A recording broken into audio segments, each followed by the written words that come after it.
Moala, can you hear me? I can hear you. What's going on, Blackman Lab, and all of our wonderful partners for this special edition of the Blackman Lab, the virtual Moala, can you hear me? Blackman Lab. Get out the vote. So here we go. We're looking forward. For those of you all, this is your first time joining us with Black Man Lab. I'm attorney Mawali Davis, one of the co-founders of Black Man Lab. We're excited about having you. We're excited about all of the partners that we have joining us to focus on Black men voting in Georgia. As you know, there's a huge election January 5th that will determine the direction of this country. And so we have on tonight and throughout the night, you'll hear from people who have been in the street, feet on the ground, just doing the work. And then you'll hear about all of these brothers who have been engaging. And so I want to introduce Brother Marty Monaghan, co-hosting tonight, the vice chair of Black Man Lab. And then we're going to bring in some of our very powerful co-sponsors that are involved in this effort and just trying to push brothers to the polls. Brother Marty, come on. Man, thanks, Brother Mowley, man. So excited about tonight. So excited about this rally and message that we are looking to get out tonight. We know that the young Black male from, when I say young, I'm talking about from that 18 to 40 range, is one of the least represented demographics out there. So we want to make sure that we are touching our folks and letting them know that they are important and that they are pivotal as it relates to every race out there, especially this one that we're looking at in Georgia coming up here. So with that, I don't want to take up any more time. I just want to say that and tell everybody that we have on tonight in advance, thank you. We are so excited for this and look forward to our conversation tonight. Well, we always start with some traditions and we want to get ourselves centered. And so to do that, we want to bring on Brother Fred Parham. Not only does he work with the Black Man Lab, he also works with the Collegiate 100 of the 100 Black Men. And so, Brother Parham, come on aboard, introduce yourself, and then, get us centered, brother. Absolutely, Mauli. Thank you for the introduction. And gentlemen, and to our listening and viewing audience, please take a moment with me to find a space in this moment. And how we're going to do that is by taking a deep breath. Then we're going to exhale all of the struggle of today, all of the disagreeableness that happened in our lives today. We're going to exhale all of that and center ourselves and prepare for an outstanding panel discussion afterwards. And so on my count, 3, 2, 1, let your chest fill with air, lungs fill up, and exhale slowly until your shoulders have fallen. And hopefully that stress of the day has dissipated, leaving an energized person to receive the great conversation and action items that we will hear this evening. Back to you, Miley and Marty. Thank you, my brother. We want to jump over to Professor Jared Grant. We always want to honor our ancestors. We know that without them, our right to vote would not have been realized. There were those who took beatings, who even died for our right to vote. And so we always acknowledge our ancestors, but particularly on today, as we discuss the importance of Black men voting. I think of Dr. C.T. Vivian, the great C.T. Vivian, who has been a part of Black Man Lab and Let Us Make Man from the very beginning of Let Us Make Man. And so we just want to think of Dr. C.T. Vivian and come on, Brother Jared Grant, so that we can do a libation. And then we're going to come over to Brother Jon Hollins to help us introduce some of our co-sponsors after the libations. Come on, Brother Jared. All right. Thank you, Maoli, Marty, and Fred. How y'all doing today, everyone? Thank all guests. We always welcome our ancestors, putting our ancestors in our hearts and mind.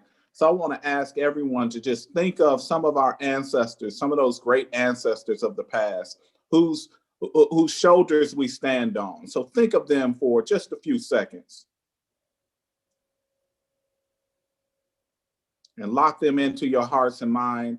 And everybody raise a fist. And on 1, 2, 3, say Ashe. 1, 2, 3, Ashe. And again, now I want you to just think of, as Maoli just talked about, we stand on the shoulders of some of the great ancestors who help us achieve the voting rights in this country. You know, all of that disenfranchisement, we had those who bled for us, who died for us. So think of those ancestors right now, from Martin Luther King to C.T. Vivian to others. Please think of them.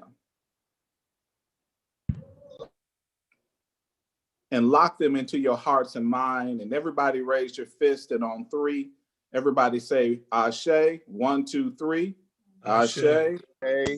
And lastly, just think of your own bloodline, those 10,000 ancestors that helped to create you. You're very important in this endeavor. So think of those ancestors and lock them into your hearts and minds. All right, and lock them into your hearts and mind. Everybody raise your fist and say Ashe 3 times. 1, 2, 3, Ashe, Ashe, Ashe, Ashe. Oh, thank you, brothers. Back to you. Well, brothers, this is a special night. We have some incredible co-sponsors.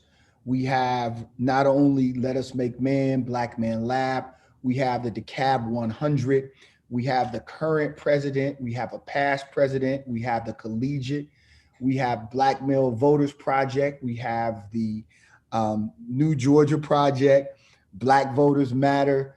I mean, you name it. I do want to bring in Brother Jon Hollins to recognize a few of our other co-sponsors, and for him to briefly speak on why this was so important for us to facilitate this evening and make this happen with all of these different organizations that are here. And it's great to see my commissioner, Larry Johnson, on the line as well. So y'all be ready. We got some powerful folks, and we're gonna come back to you in a moment, Marty. Good afternoon, gentlemen. Jon Hollins, past president of the 100 Black Men of DeKalb. Proud to be on the call. And as it regards to 100 and all the fabulous things that we're doing to try to, mobilize our community and also mobilize our members, we have our current president, Andre Dees, and I'm going to pass it to him. But before I pass it to him, I want you guys to know that my commissioner, Larry Johnson, is going to be on this call. He's not only the DeKalb County Commissioner, but for many of you who do know, he will be sworn in as the county commissioner, the president of all county commissioners across the country. That's a powerful position to be in. And tonight, I've charged him to help me get a better understanding as we speak to this panel on why young Black men should be as motivated to vote in their local elections as they are in the national elections, and why it's so important. And also, one of my mentees, and now running for senator, Jon Ossoff, has indicated that he's going to try to jump on between 6:45 and 6:55. Kamala Harris, our vice president to be, Kamala Harris was supposed to be with him at that time, but they pushed it back. So instead of him sending a video, he said he was going to try to jump on. So we're waiting on that. But as far as me, Moali Davis, as we always talk, you're in the trenches, and as a DeKalb County 100, we try to be in the lane of policy and procedure to make sure we mobilize, stabilize, and energize our young men to realize that we are here because somebody cared enough for us to share the importance of not just being successful financially, but being a successful Black man. And that's handing back to your own young men, not only in your household, but in your community, the strength that got you where you are. So without further ado, I wanted to at least introduce our president, Andre Dees, and allow him to speak on the wonderful things that he's doing with the chapter right now. Thank you, John, and thank you, Mawali, in regards to my fellow brother. It's an inside joke of my Magna 13 brother.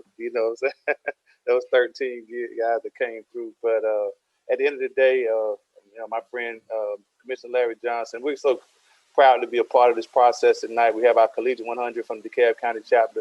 I want to recognize and also our other brothers from the other 100 chapters that are involved tonight. I do appreciate you guys, but this is such an important forum, the Blackman Lab, that we continue to follow on a weekly basis, and we'll continue to support anything that's going on within this organization and beyond. So I appreciate every one of you guys in regards to your help. I don't want to take up any time because I think we got a lot of important business to talk about in regards to young black men voting. But understand is one of the things I tell my three boys is adversity builds character, and understand what adversity is. And as you go through things, it builds a character in your life. And ultimately, we're going through some trying times right now. We need every one of you to kind of get a real understanding of what it takes and what it does in the trenches that we go through. I think you think it's on a national level with the presidency, but it's on the local level, all the way down here to the commissioner. So hopefully you get some good things out of it tonight. We'll continue to try to sponsor and help out with pushing the energy of this and most important forum, especially among young black men. So thank you again, my brother Mawali. I see my old friend Munson Steve from Rolling Out is going to jump in on this thing. I guess y'all going to keep it moving with that from my old Starbucks days. But we'll talk and go from there. Thank you. Brother Andre, thank you so much, man. We appreciate you. We appreciate your time and dedication to the Blackman Lab. To piggyback off what you were just talking about, what we want to do is we're going to jump with some of our younger folks, because y'all are the people that we're talking to. Y'all are the ones that we want to influence to be a part of change, right? And having a voice as it relates to voting. I'm gonna start with you, young brother Marcus. If you can give yourself an introduction and a little background about yourself. Thank you. Good evening, everybody. My name is Marcus. I'm part of the Collegiate 100 of DeKalb County. We started off at the Perimeter campus, started a chapter there a couple of years back, and from there I graduated with a degree in business administration, associates in business administration, and from there I was able to transfer to University of Alabama at Birmingham. So right now I'm actually in Alabama right now, but yeah, so that's a little bit about me. Appreciate you, brother, and appreciate you pushing forward. How about you, young brother Andrew? Hello, my name is Andrew Lay. Good evening, everyone, and to all that's watching. I'm grateful to be a part of this. I'm part of the Collegiate 100 on the DeKalb chapter, which is located on the Georgia State campus on Perimeter side. I graduated from there with a business administration degree, and I transferred downtown at Georgia State University downtown. So I'm great to be a part. Thank you again, brother. I'm gonna ask you two young fellows real quick. What's your take on voting? I want to know how has it affected you in terms of when did you start getting involved and what's your take? I guess I can say to me, younger generation, I guess we don't see the seriousness of it until now, with having a global pandemic and, seeing how it's the odds against us, is Mr. Donald Trump, and then it's this person. And I feel as if, as the youth, we don't look at voting as a serious thing, which is sad to me because, that's your voice. And sad to say our ancestors have fought, to have that voice and pass it on to us. So, just to see how little that, our generation take that for granted is very sad. But with what we're doing with the Collegiate 100, we're taking that voice and trying to pass it down, to the younger generation and showing them how important it is to vote. Because at the end of the day, you have to have a voice. And with having that voice, you can make a lot of things move. And I feel as if, as youth, we feel as if, with the political office and who's in charge, they're gonna do what they want to do, if that makes sense. But I tell people that it's still important to vote, regardless on who you think may win or who you don't think may win. You don't want to feel as if your voice is being taken. And I feel as if just letting everyone know that voting is having your voice and letting it be heard, because at the end of the day, your small vote can be that reason on why this person wins, because at the end of the day, it impacts everyone. Even if you don't vote, if you do vote, it's still going to have some type of impact. So, thank you. That's great insight. Appreciate it. Real quick, Marcus, you have anything to add to that? Yes, I'm gonna kind of piggyback, and I'm not gonna take up too much time, but I think the importance of it is it went unnoticed for a while, but I think during this election, a lot of people starting to understood. But my history of voting is, I mean, I had no choice. My grandmother, she's from Selma, Alabama. If any of you guys know about Selma, Alabama, it's probably one of the most richest cities for history of civil rights. So she actually took part in some of the marches with even Martin Luther King and things of that nature, multiple marches at that. And not her brothers and sisters, and all of my family. So the history to vote for me is I don't want to say it's stronger, but it's enrooted in me to vote because I understand what the effect of it causes. And because of that, like I had no choice. You know, if I was to tell my grandma that I didn't vote, then she I don't want to say what she'd do, but you know, the importance of it is astronomical. So I think awesome. A lot of younger people, yeah. I was just I think a lot of that's awesome because you have it as a family legacy, and there's so many people that don't. But you having that is great, and being able to share that with your peers is awesome as well. Thank you so much for that. Molly, did you want to jump in real quick? Man, we have had some of the folks that are on right now are like literally on the ground. And when you talk about how Georgia was transformed, you cannot talk about that without mentioning my sister, Insay. Insay is the truth. She has been rock solid in this work for years. So before it got all popular and folks started jumping on the bandwagon, her sister Stacey Abrams had a vision and they executed the heck out of it together. And so I want to jump in, say in here, our sister, because I know that this is all about Black men voting, but this sister has created space and done the work. And if we could just all give it up for our sister Insay. Insay, come on and introduce yourself and tell them about the work, because you know you one of my sheroes. I appreciate that, Brother Molly. Good evening, fellas. How y'all doing? Awesome. Super pumped to be here. Super pumped to be even having this conversation in this moment. Real quick and say UFOT, CEO of the New Georgia Project. We are a nonpartisan civic engagement organization chaired by our good brother, Francis Johnson. I see you, who's also in the Zoom room. We're probably best known for having registered 500,000 young people and people of color to vote in all 159 of Georgia's counties. And so, yeah, I think that, Molly made me sound like a hipster, but we have been talking about Black power and Black voting power for quite some time. And so I love, what you all are doing and what you've built with Black Man Lab. I think that when I think about the highest aspiration of the New Georgia Project is we want to be an organizing and a political home for Black folks, Black families, Black communities, and people of color. So Georgia is changing. I want everybody to know that what happened in November was not a fluke at all. We've been telling folks that this day was coming for quite some time. In fact, we thought that it would bear out and that 2018 would provide us another proof point. But the thing that hasn't changed is that in a swing state, in a battleground state, and that is what Georgia is now, elections are determined by one, who shows up, and two, whose votes get counted. And so when I talk about one, who shows up, that means Black men. I feel like there is a narrative that can sometimes cause division because there has been a lot of rhetoric about Black women and Black women's political participation. It is a fact that Black women vote at higher rates than any other demographic in the country, higher than white men, et cetera.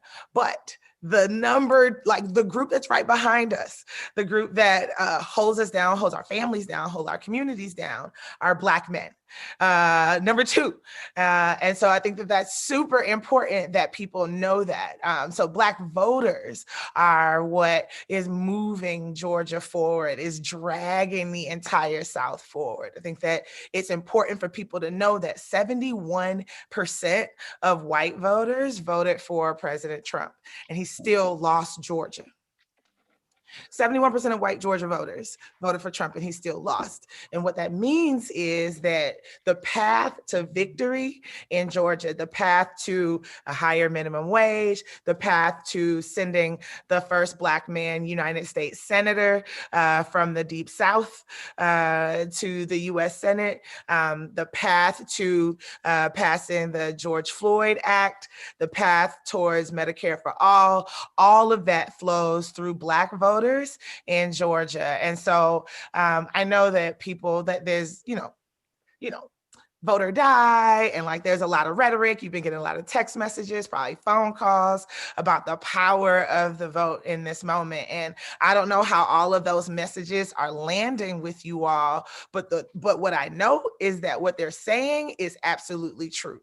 That if we show up and vote in this runoff, and we are able to send a Black man and a millennial to the United States Senate to do the people's work, then we will have forever changed the course that this country is on. And like, we did that. And so I'm super pumped about the energy, the excitement. I'm tired. Everybody's tired. We're living through a pandemic. We done lived through a summer of protests. And then people are asking us to come out to the polls again. And I know that we have a history of fighting through the hard, pushing through the hard, putting our communities on our back, and doing what needs to be done in order to protect ourselves, to save our lives, to build a better world. So I'm super proud to be in community with you all. I'm super proud to be doing this work under Francis Johnson's leadership. I'm super proud to be friends with Mawali. He calls me back. And yeah, I love that Georgia has taken front and center in this narrative. I love that it will be a former slave state, a former Confederacy state, a state of the Confederacy that will move this country forward and again, drag our leaders to where they need to be to get the people's work done. Thank you, sis. Thank you so much. And you all, you may not be able to see what Marty and I can see, but the folks that are gathered here, I mean, we have Pastor Jamal Bryant, we have Sister Hillary Holly, we've got Francis Johnson, we've got Q Parker from 112, we've got Commissioner Larry Johnson, we got Mondale Robinson from Black Male Voter Project. I mean, this is it, y'all. Craig King from Rap Plug, we got them all. But we want to bring on, because time is short, for one of our senatorial candidates, we want to bring on Brother Jon Ossoff. Come on, Brother Ossoff, and if you would share your importance of the Black male vote in this election and in all elections. Attorney Davis, I appreciate it. Good to see you. Thank you for all of your support. I was just scrolling through here. I just want to give some recognition to some folks that I've known for a long time. And some folks who have been extraordinarily supportive during this campaign. I see Imara is on. Imara, great to see you. Thanks for all that you've done. Commissioner Johnson, good to see you, sir. Francis Johnson, great to see you. I think we just missed each other in Statesboro. That's right. But we had a great event down there. There were so many young people, so many Georgia Southern students who came out. I think we had about 300. Francis, but thank you for all that you do as an advocate and as an attorney for civil rights and for the people.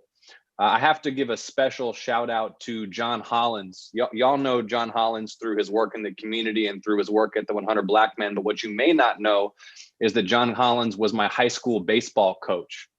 So Coach, great to see you, sir. And look, it's just an honor to be here. I wanted to make sure to drop by and give you some updates on the campaign. talk you through my sense of the stakes, why it's so important that we work together to ensure that young Black men are participating in our democracy so that they have the power and representation to demand and secure that which they deserve and need from their representatives in government. And a few things come to mind as I was preparing to log on to this event that I wanted to discuss with you. The first is that we're at this extraordinary moment in Georgia's history where, first of all, we're the most competitive battleground state in the country. I mean, and if you told anyone that 15 years ago, it would have been met with a lot of skepticism. We're hosting 2 Senate races at one time, 2 Senate runoffs to determine Senate control. The standard bearers for the Democrats are the young Jewish son of an immigrant mentored by John Lewis and a Black preacher who holds Dr. King's pulpit at Ebenezer. If you told anyone that 15 years ago, people's heads would have been spinning. And the most essential thing that we have to do is inspire and empower young people of color to participate in this election. Young Black men in Georgia right now will determine who controls the United States Senate. That in and of itself, I think, is just a statement of power and potential. The flip side of that is that the support and participation of young Black men cannot be taken for granted or presumed or approached with a sense of entitlement by those who seek office. And that's why throughout this campaign, I have done my utmost, and I hope that you have felt it, to speak directly to the concerns of the Black community and particularly young Black Georgians in specific and tangible and material ways.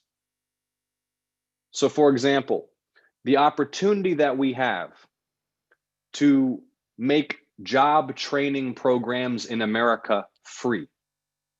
I want to talk specifics with you here. You know, I'm going to talk about 4-year college in a second, but we tend to put 4-year college up on a pedestal in the national political debate and discuss that without speaking enough about vocational and technical training.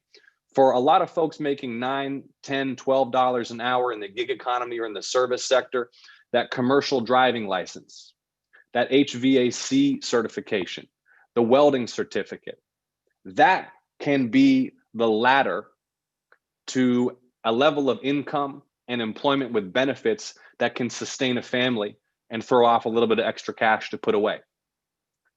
And so we have the chance these next few years to pass legislation that will make job and technical and vocational training free for American citizens. Consider just for a moment with me the doors that will open for people. And that's in the vital national interest. That's in the vital interest of our economy, to make it easier for people to develop high qualifications. And it's in the human interest of folks who are trying to move their way up the socioeconomic ladder and right now are not being offered any chance to earn more money and secure a higher standard of living. Let's talk about 4-year college. We can expand the Pell Grant program so that tuition for 4-year degrees at public colleges and at HBCUs, and my commitment is that I will fight to make this true for HBCUs, be they public or private, is 100% free of any debt. Zero debt for young people in this country pursuing a 4-year degree at a public college or an HBCU.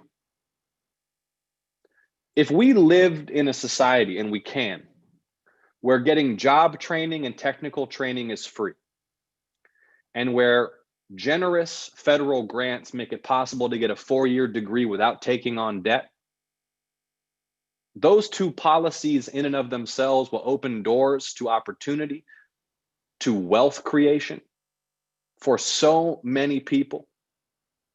It's common sense. We can make these things happen. I will fight to make these things happen. I'm trying to be specific, talking about ways that we can tangibly improve people's lives. We can raise the minimum wage to $15.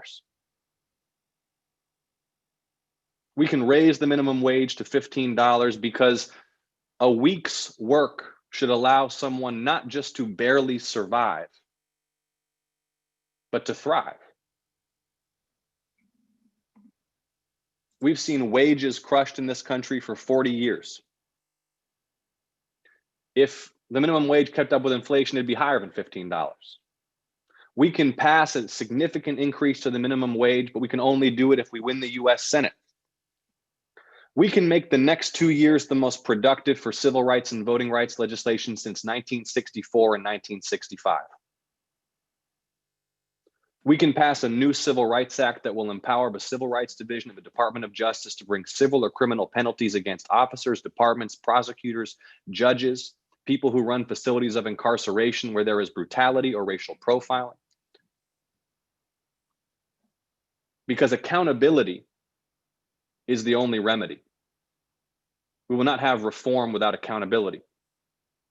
We can reform federal drug laws so that they are no longer a pretext for the incarceration and disenfranchisement of young Black and brown men. We can pass a new Voting Rights Act that will make it a federal crime for officials to abuse their power to disenfranchise their own citizens.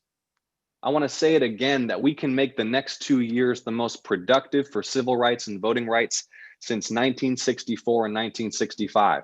And then when history looks back on this era, they will look back on the peaceful mobilization across this country after George Floyd and Breonna Taylor and Ahmaud Arbery were killed as our generation's Bloody Sunday. The demonstration and civil disobedience that paved the way and built the political will for passage of the VRA in 1965.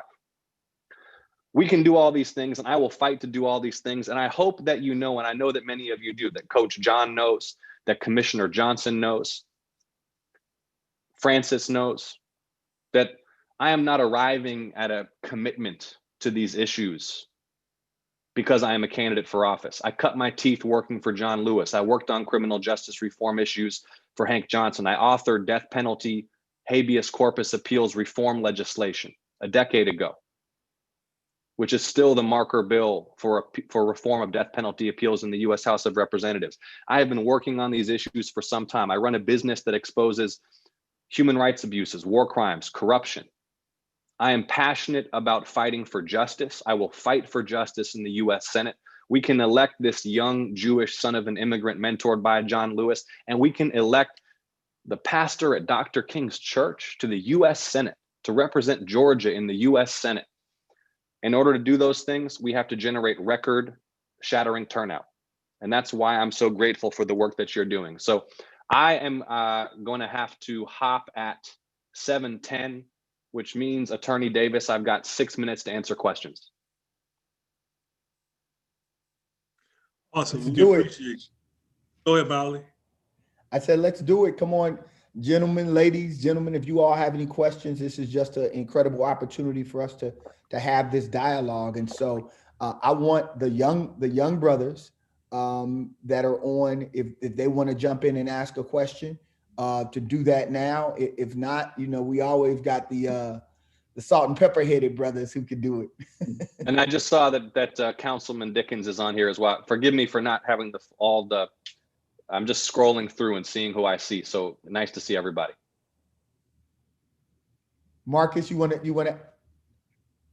Yes, go ahead, Marcus. So I wanted to ask a question. You talked about raising the minimum wage to $15 an hour. My question is, will inflation with that also rise? And what's the plan to kind of balance those things out? Thank you, Marcus, for the question. And look, we are seeing inflation in the cost of living, the cost of goods and services that has far outstripped the increase in the minimum wage. So the people are already eating inflation. The people are already seeing that the cost of basic goods and services, as well as the cost of other necessaries like education, have skyrocketed over the last 30 or 40 years, while the minimum wage has barely moved. So no, I do not anticipate that increase in the minimum wage will be a significant driver of inflation. And I think it's worth remembering that over the same period that wages have been crushed, return to shareholders has skyrocketed. Mhm. And so this is about whether or not working people participate equitably in the vast creation of wealth that the phenomenal genius mechanism of free enterprise creates. And in order to make sure that working people are benefiting from the power of the free enterprise system, we need to increase the minimum wage. But it's a great question, Marcus. I appreciate it. John, Coach. does anybody else have a question? I mean, I can ask you offline, but the thing I wanted to say was this. First of all, thank you for coming on at the last minute and sharing, because, you know, I appreciate it. I know me calling you at the last minute and your schedule is very tight, but I will say this to the listeners. I've known John since he was 14 years old, and he has been this conscious and socially aware, civil aware, ever since he was a kid. It was amazing. He didn't tell you, he actually quit my baseball team because as a talented second baseman, he decided that playing ultimate was a lot more fun. But he came to me to apologize and wanted to know how I felt about it, because that's how conscientious he was, even as a kid. And I always told him to follow his heart. And I said, man, I'm gonna miss you. I want you to stay, but I want you to follow your heart. And I'm saying that to let you guys know, this is not an act. This is the real deal. This guy is conscious about raising the level of people in general. And he understands, after being mentored by John Lewis, the plight of young Black males in general. And the one thing that I always say, and I say this wholeheartedly, that everything Black is not good for you and everything white ain't bad for you. You have to be able to deal with the content and the character of the individual to understand where they're coming from and what they mean, and do they mean what they say? Because as my great grandmother taught my father, and I'll leave with this, what you do speaks so loud, I don't hear a word you say. And I know what this brother does. And so thanks, John, for coming on. Thank you, Coach. I appreciate it. I'm grateful for the endorsement, and I'm grateful to this whole team for the hospitality. And I humbly ask you to do everything that you can to get people out to the polls. I mean, I'm getting, as you can imagine, daily updates from my team on the shape of the electorate and the progress of voting. And this will be, bar none, the highest turnout ever in a runoff election for federal office, with the highest stakes of any runoff for federal office in generations. And I just want to ask you, not for the sake of my ambition and not for the glory of a political party, but because of the real human consequences here, that you work tirelessly. Again, not on my behalf, on behalf of the community. And let me make this say this final word before I hop off.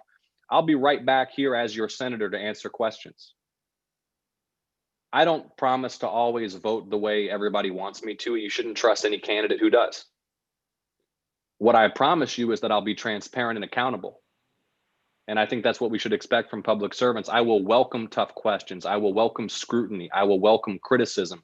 I will approach conversations with an open mind and an open heart and a willingness to change my views, because no one has perfect knowledge, and representation is a collaborative process.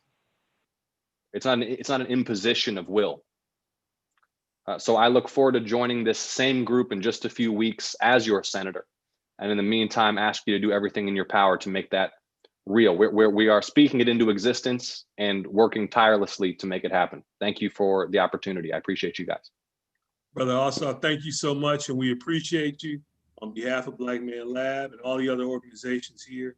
We truly appreciate you coming on, giving your insight, and being willing to make time in your schedule to speak to those that we were speaking to today, and that's the young Black male voter. But thank you so much, and the best of everything to you, and we're going to hold you to coming back on the Black Man Lab. I'll be back. Thank you so much. Appreciate you. Thank you so much. All right. Bye, y'all. Take care. All right. We're gonna move on, man, and keep the conversation going and keep this energy going, man. This is great tonight. We have a great panel of people on, and we want to make sure everybody has a voice tonight to speak to our audience. So with that, I'm gonna bring brother Commissioner Larry Johnson. Can you jump on and say a few words? Yes. How's everybody doing? Beautiful. Man, and Marty, this is Chi-Town's finest here, man. Commissioner Larry Johnson is from Chicago. You Okay. of I, Champaign, Illinois, baby. Come on now. Okay, all right. Homeboy, we like six tray, Homeboy. man. 6 tray all day, 6 tray. Boy, oh, for real. Oh yeah. I was on the rough side, baby. So I want to say good evening to the Black Man Lab, to all of my special folks on here. I mean, it's just so many numerous folks to name. I just love all of y'all, man. We're in the middle of a pandemic. We're voting. It's the Christmas season. It's just a dynamic time. And I had a chance to, we helped about over 300 some families on Saturday. I do it every year for the last 22 years. I had the 100 Black men who came out, and we had a chance to help serve our single fathers, single mothers, folks in DFACs, to make sure that they have something for the holiday season. And as I left that place, I had to go over to an extended stay hotel. An extended stay hotel is no more than just a permanent, it's just a temporary place, but it's really a shelter.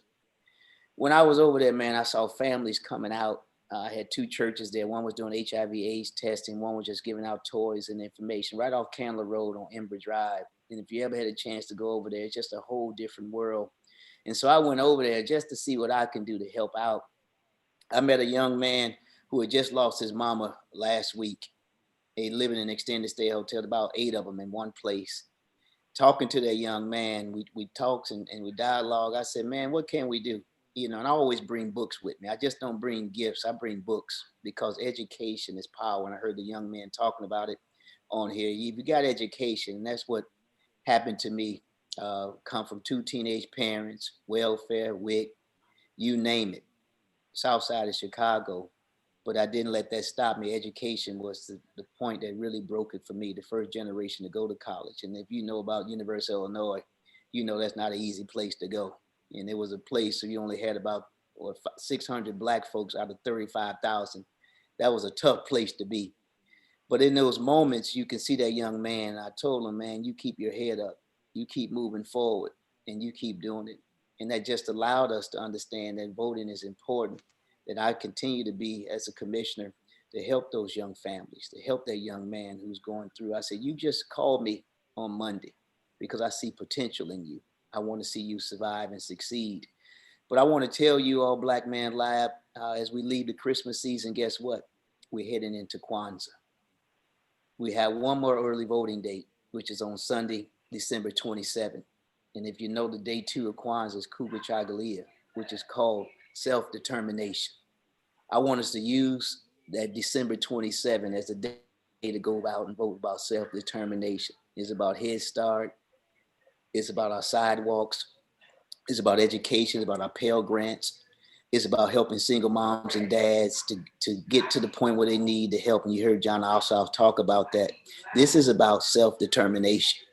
If you don't hear anything else we're saying tonight and the speakers that have spoke, this is your time to use the principles of Kwanzaa to make a difference in our community. And so I just want to close with that. As a local, I'm the last one on the ballot, but I'm the first one called. We do everything from stray dogs to potholes to sidewalks to your curfew. So it's important that you engage your local elected leaders to make a difference. Thank you all, Black men and women. Thank you. Thank you. We appreciate you so much, Commissioner. Thank you for your words. And we at Black Man Lab love anything that touches Kwanzaa. So thank you, because those principles ring deep with us. So we truly appreciate that.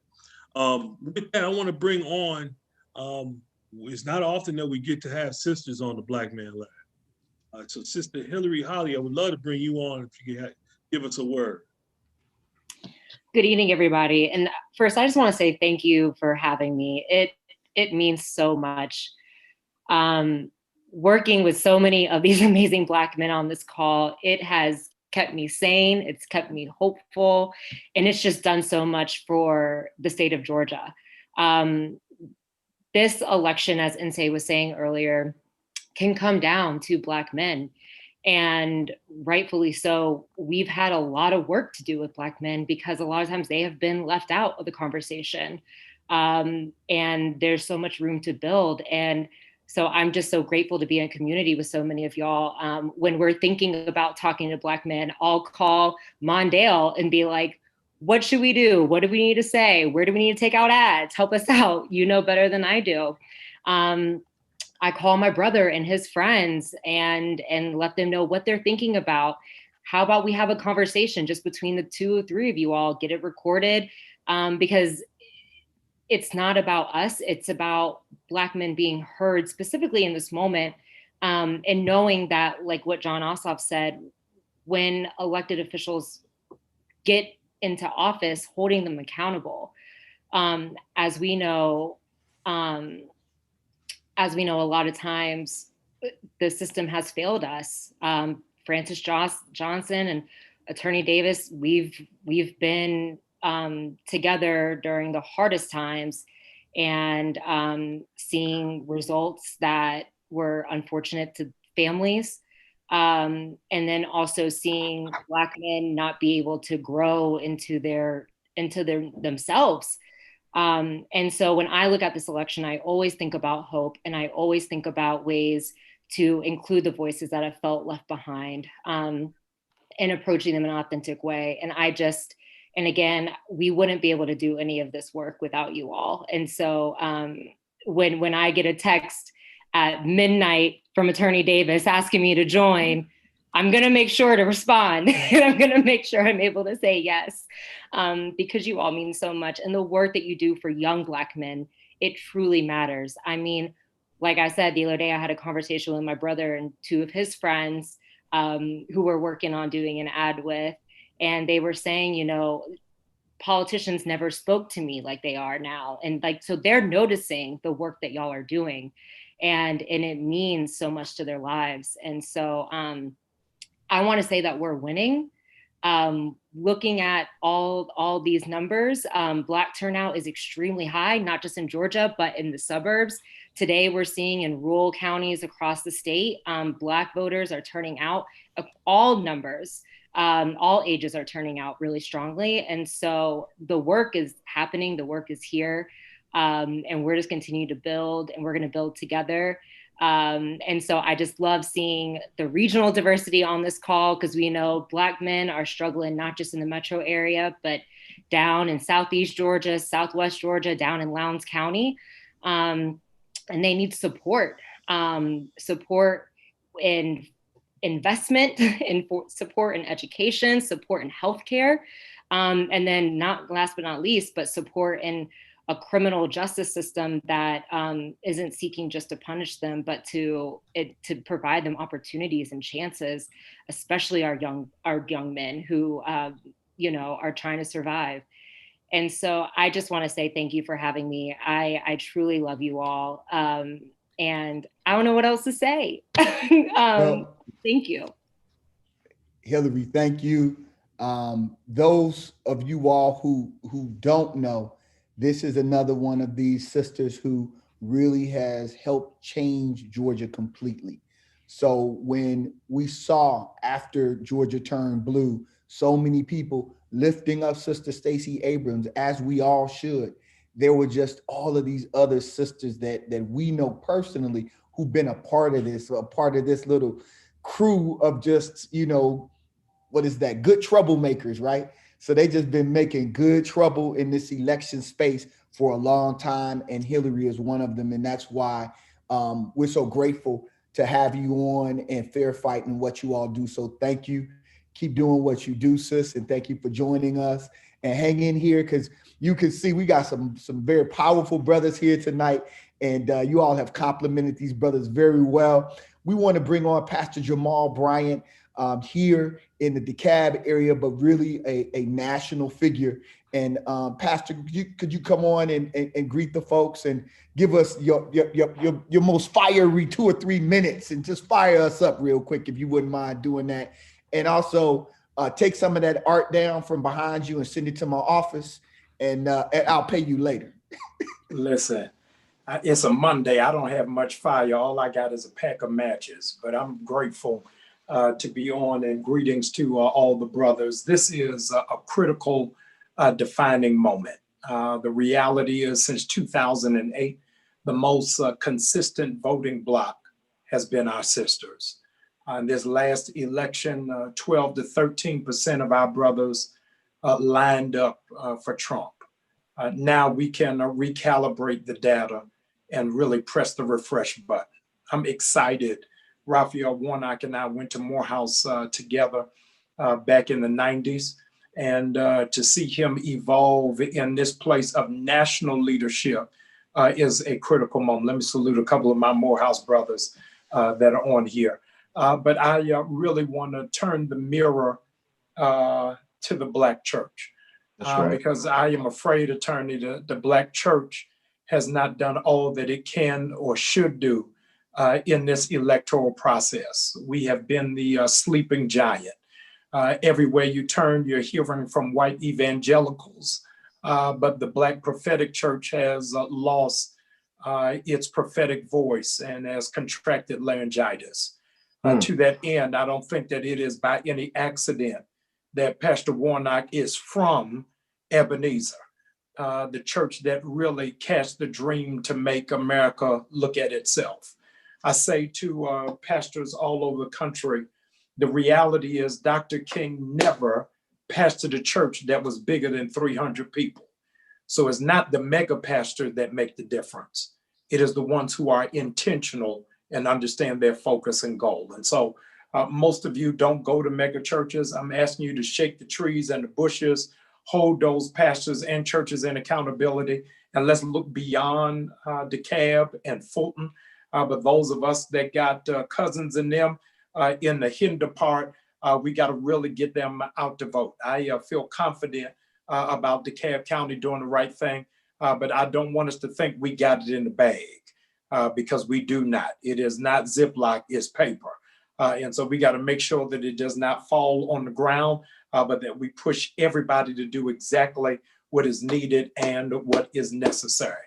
This is going to be the moment where people are going to ask, what did you do? And here's the reality, Brother Munson. Whatever you are doing now is what you would have been doing if Dr. King was alive. This is really your consistency. So if you're doing nothing, then you would have been selling T-shirts on the other end of the Edmund Pettus Bridge. But for those of us who are willing to risk it all and realize not just the siege of power for the Senate, but the legacy for our unborn grandchildren rest in the pendulum. For the last couple of weeks, Congress was paid $130,000 to see whether our people were worth 600.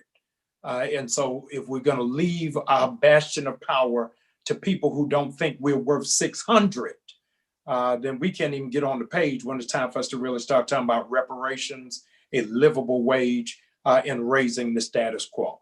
What we have seen from COVID is the pulling off of the sheets of Black America's pre-existing conditions. That we already knew we had food insecurity, already knew we didn't have support in entrepreneurship, already knew that there was a housing crisis, already knew that there was inequitable health care. Now, all of those are on the fore.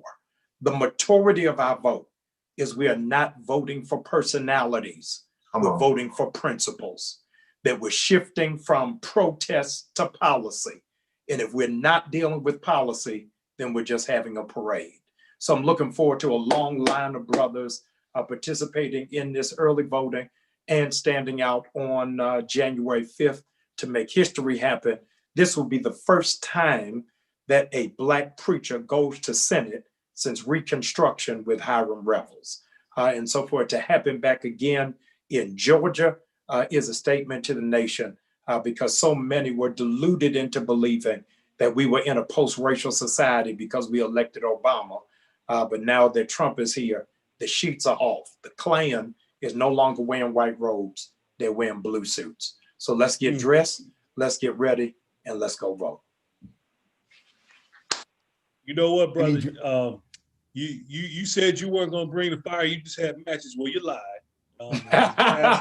As a pastor, you couldn't help yourself. And we appreciate you, man. Thank you so much for Oh, those no, words. glad to be a part. Gotta lift an offering right now. Right? Oh, yeah. Right? Listen.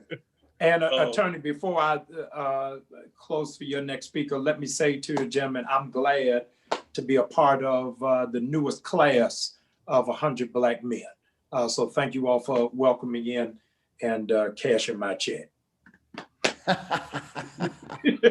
Joined by my law partner, brother Robert Bozeman. Y'all in the same class over there in Atlanta. So yes, sir. Y'all kicking behind. Come on. I want to bring brother Cliff Albright real quick, y'all, because Cliff, as you all may know, is on the tip. Like, he's one of these folks that are on the tip of the spear. They're on buses and vans and I don't know, trains and in cars, riding around doing what I have observed as this modern day freedom rider work, where they have to have security with them, because when you see folk acting out in the election booth, just imagine what they're doing on the street when you're riding around with a big old Black Voters Matter bus. None but hate in certain communities. And I'm telling you, they're not just driving around Atlanta Metro. So brother Cliff, I know you have to jump off because you all are literally on the road. Hey, Yes, John sir. Hollins, before my brother Cliff jumps on, because Cliff and I go way back, I need to make one thing clear. Jamal is in DeKalb 100 Black Men. Oh, just know that. Hey, my fault. Way to clear that up, brother. Hey, coach, get me straight, coach. Appreciate it. That's dope. That's dope. My fault. I better make the next meeting. I'm sorry about that, y'all. Come on, Cliff. Hey, what's going on, y'all? Always glad to be here, Black Men Lab. Maoli and the team, love what they do every week, convening a group of brothers, not just election time, not just when something goes down, every week, consistently, brothers talking to brothers. I want to thank them. It's good to see so many familiar faces on here. Coach, you're absolutely right. We go way back. Good to see Brother Jeff on here, of course, Brother Francis. So many on here. I shouldn't even try to go down the list. But yeah, we're on the bus right now. As you can probably tell, Blackest Bus in America. Although we being challenged on that nickname, because I see you out there. I see you out there. We've been rolling around and we've been partnering up with the Black Church Rocks bus. And they fighting for that Blackest Bus in America because they looking pretty good too. But on a serious note, yeah, we are rolling around. We were in Augusta today. We were in Henry. We were in the metro area over the weekend, Rockdale, Henry. We're actually on our way. It's a coincidence. God is good, because on our schedule, we were already planning to go from Augusta today to go to Brunswick tomorrow. Little did we know that in the midst of today, that the Brunswick, Glenn County election board would call an emergency meeting, because many of you are probably familiar with the fact that you got this Republican group that's going around trying to purge voters who we know are disproportionately going to be Black voters, right? Which is an action that can't be taken this close to an election cycle. You can't do list maintenance, even if it was a credible complaint, which is not. You can't do that this close to the election. They know that, right? But again, it's a part of all this fear mongering and false narrative around voter fraud and all these attempts to overturn an election that have been taking place coming from the top of the White House, and now it's obviously here in this state, although it's been in the state for a long time. So I'm saying all that to say that we're going to make a special visit over to that election board emergency meeting, so-called emergency meeting tomorrow, along with our local partners over there in Brunswick and Glenn County, because as some of you may know, a lot of the work that we do, most of the work that we do as Black Voters Matter would not be possible if not for the partnerships that we build at the local level with organizations, community-based groups that take a variety of forms. They could be neighborhood associations, NAACP chapters, church groups, the Divine Nine.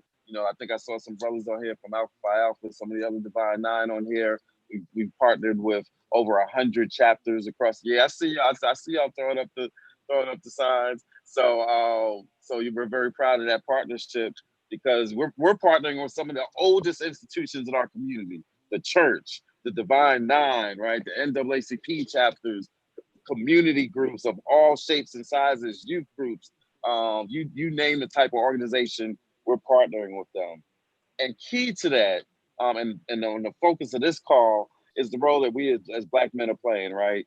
We're having some serious conversations everywhere we go. We just did a series of youth concerts, the tailgate in places like Savannah and Columbus and Macon. So we're talking to young Black men, we're talking to older Black men. And at the end of the day, y'all, the issues, you know, everybody we talk to, we hear some similar issues.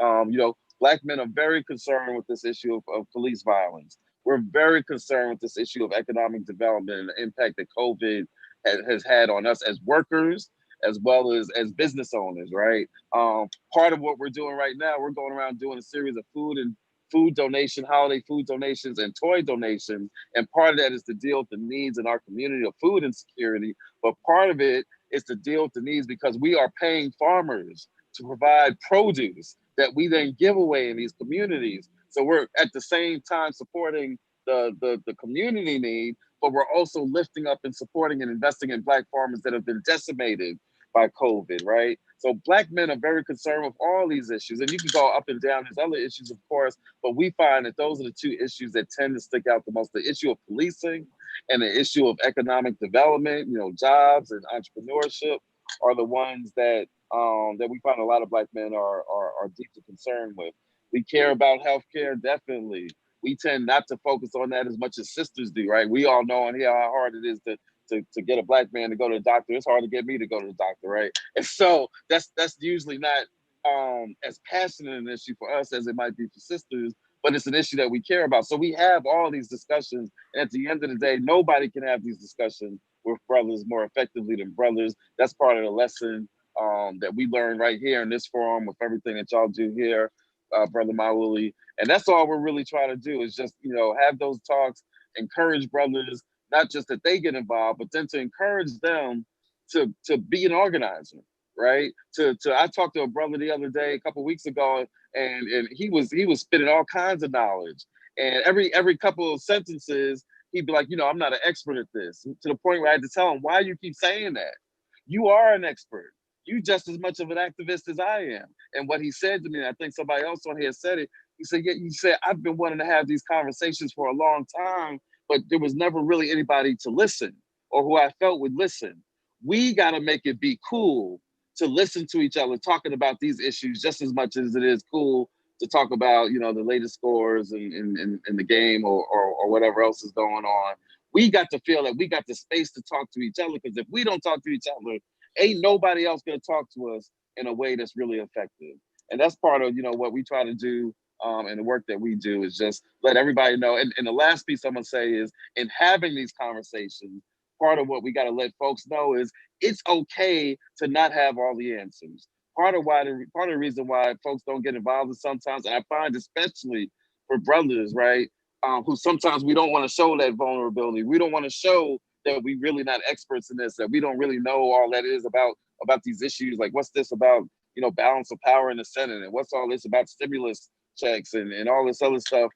We got to let folks know it's okay to not even know where the early vote locations are. You ain't got to be an expert in that, right? It's got to be okay that we can reveal that and have these discussions and work with one another in a way that empowers us. We want everybody we touch to turn into an organizer, and we want everybody we touch to believe that they got that power, where not only can they manifest their own vote, and they've got the ability to reach out and touch 5 other people and 10 other people, even if it's just by having a conversation, forwarding a text, sharing a Facebook post or whatever. But we have got to talk to each other. We got to empower each other to believe that we've got the power to be you know, tools of our own liberation, and that it's okay to not know everything that there is to know. That's part of what this process is all about. So I'll just leave it at that. Brother, you again, man, we love you. Be safe out there, brother. Thank you for what you're doing. Those of us who are doing what we do in the Atlanta metro area appreciate those who go out into areas that we know are not safe for Black folk in many, many ways. on a lot of different levels. So we appreciate y'all's courage. Cliff said something, you all, about creating space to hear these voices. And one of the brothers since I've been in Atlanta, who has created space for voices has been Brother Munson Steve with Rolling Out. He has been consistent in opening up opportunities for our voices, our culture to be communicated one to another. And I know we have other folks that are gonna jump on, but it would almost be sacrilegious not to bring Brother Munson Steve, one of our real pioneers in the communication space, in the business space, in the space of empowering Black people and Black men in particular. Brother Steve, would you say a few words before we come over to Brother No, I just Dickens? want to thank you, Brother Davis. This is clearly a game changer for our community. But I wouldn't be here if it wasn't for Maynard Jackson. I wouldn't be here if it wasn't for Andy Young. I wouldn't be here if it wasn't for Hank Aaron and the other Black men that came before that we often don't say their names. So for me, it was just a tradition. I mean, Rolling Out's tradition is to open up, to recognize we have an expectation that we're working to increase for Black men around the country. And I think that what you're doing here, particularly in Atlanta, is to continue to have an expectation for us to have access, protection, justice under the law. And I think that you're doing a phenomenal job. So I'd like to thank all the brothers who are on the front line. It clearly is COVID. So we're fighting a whole conversation on where you can't even get close to a brother to have a conversation. You can't really get close to a brother. But we all have to marshal our support at this moment to be conscious, to encourage and invite brothers to really move forward in their movement as men, and collectively for us to be able to talk in a brotherly, emotional language that will move us forward to understand, to see the vision that many of the men that came before us. So love what you do, appreciate all that you are convicted to doing, and how you represent us and represent all the others. And peace to all the brothers on the platform. But I am just more proud of what you and your team continue to do to protect us, because that makes us feel safe. And brothers need to feel that there is somebody who is on their side. So peace to you, brother. And thanks for not just me, but all the forefathers that have given their lives, their time, and even those who have been lost in this movement, because there are those who've lost their lives coming to, will not have a choice to vote. And we could say their names, but we all know their names, and just justice for them. So thank you so much, brother. Thank you. We appreciate you so much, Brother Munson. Thank you for the words, and thank you for the work that you do in the community, and it's being somebody who's stable for us as a Black man in the community. So thank you so much. Thank you, man. I want to bring on Brother Andre Dickens. Brother, can you step in and give us a word or two? Hey, what's going on, fellas? Good to see all these brothers. So many of these guys are my friends and just part of my family, man. It's good to see all of you. Thank you for allowing me to be on here. Wally and the rest of you guys are the brothers that keep the candle lit for others to see it and inspire everybody. You inspire me. I mean, seriously, I get inspired by looking at so many of these brothers in here. I see my DeKalb County brothers, Commissioner Larry Johnson, and Lee May, and some of my friends, Jeff Street, and so many others. I start naming folks, you get in trouble. Mark and I went all the way back, Amara. So I'm wearing this shirt today. I'm wearing my shirt. Georgia is blue. My state is blue. I'm born and raised in Atlanta, Georgia. And it took a lot of work to get this victory, y'all, to have Biden Harris be elected. I grew up in Southwest Atlanta, and as much as we love to go out and vote in masses, many people for decades had never thought that Georgia would be in a position to go blue, to make these decisions. But when we got together, when all of us worked together, I mean, there's some special names, Stacey Abrams and so many others, but everybody had something to do with this victory. You had to tell somebody, I'm voting. You had to tell somebody, you get out there and vote. So many of us made sure that people did that. We got sick and tired of the BS, the lies, the racism, the corruption of Donald Trump, and those that support him, those that allow him to do that. So while I've been on fire about this and been involved with the Biden-Harris campaign and now with Warnock, and of course I know Ossoff for many, many years. And let's not forget Daniel Blackman, let's not forget that we need to make sure that we have a public service commissioner that understands what it means to be Black, to be forgotten at times. We can't have these utilities overcharge us. We need somebody that's going to speak truth to power. Because when you got more month at the end of your money, you start looking at your rent, you start looking at your utilities. Those are some of the first things that hit you. And so let's not forget that we got a public service commission. But the key thing that made me, of course, police excessive use of force is on the ballot.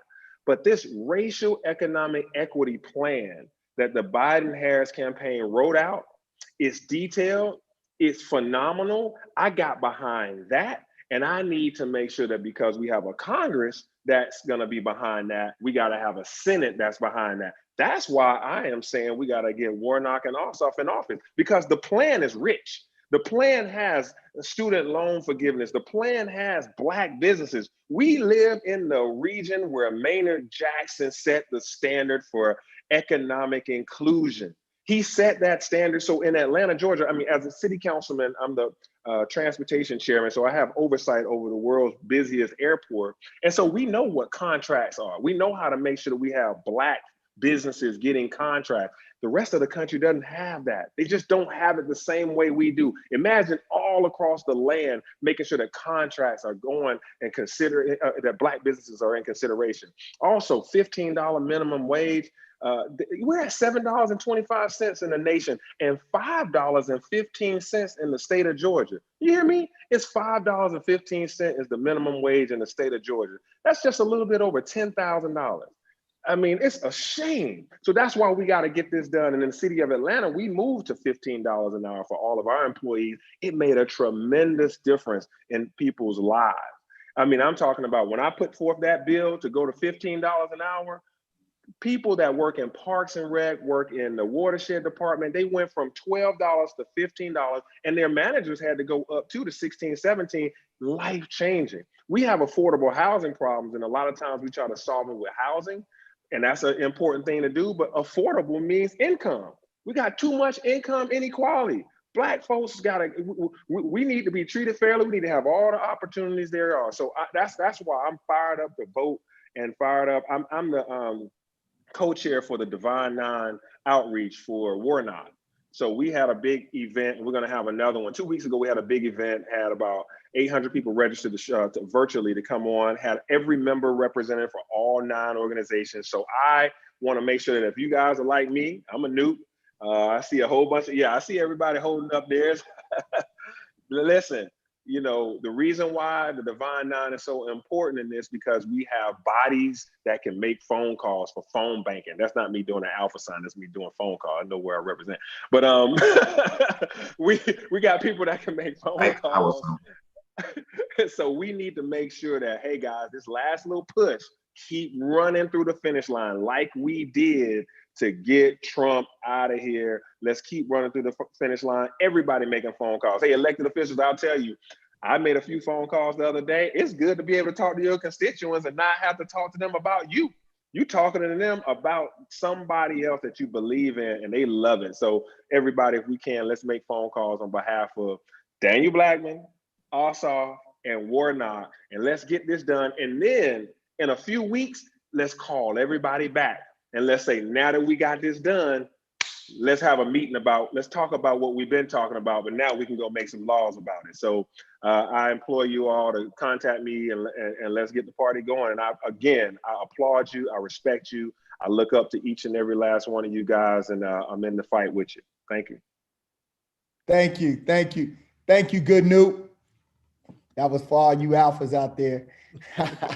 Brothers, we have with us Brother Daniel Blackman running across this state as well. So we want to bring this brother on. Thank you all for your patience. We got Q Parker from 112.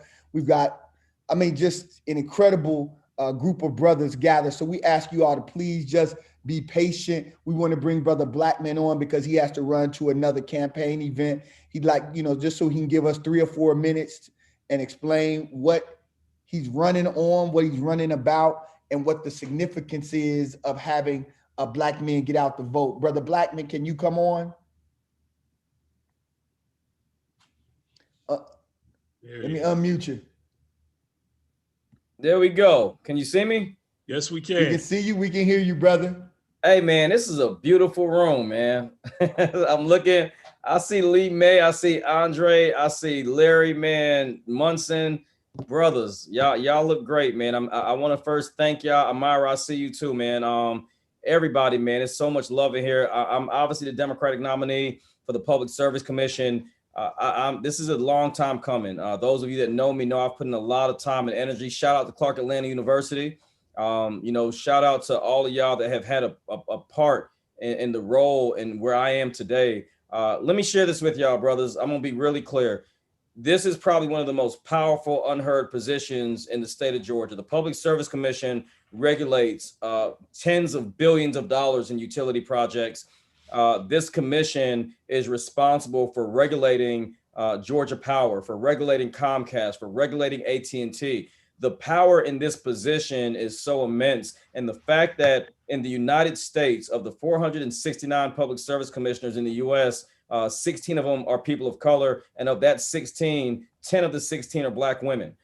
This is an opportunity, number one. When elected, I will be the only Democrat, a Black man, to be elected to statewide constitutional office in Georgia for the next 2 years. That means that we will have the senior most position in the state of Georgia, where a lot of our young men can identify and look and see someone that looks like them, see someone that understands that I can directly impact their pockets. Utility companies right now have put Georgians in a very precarious situation.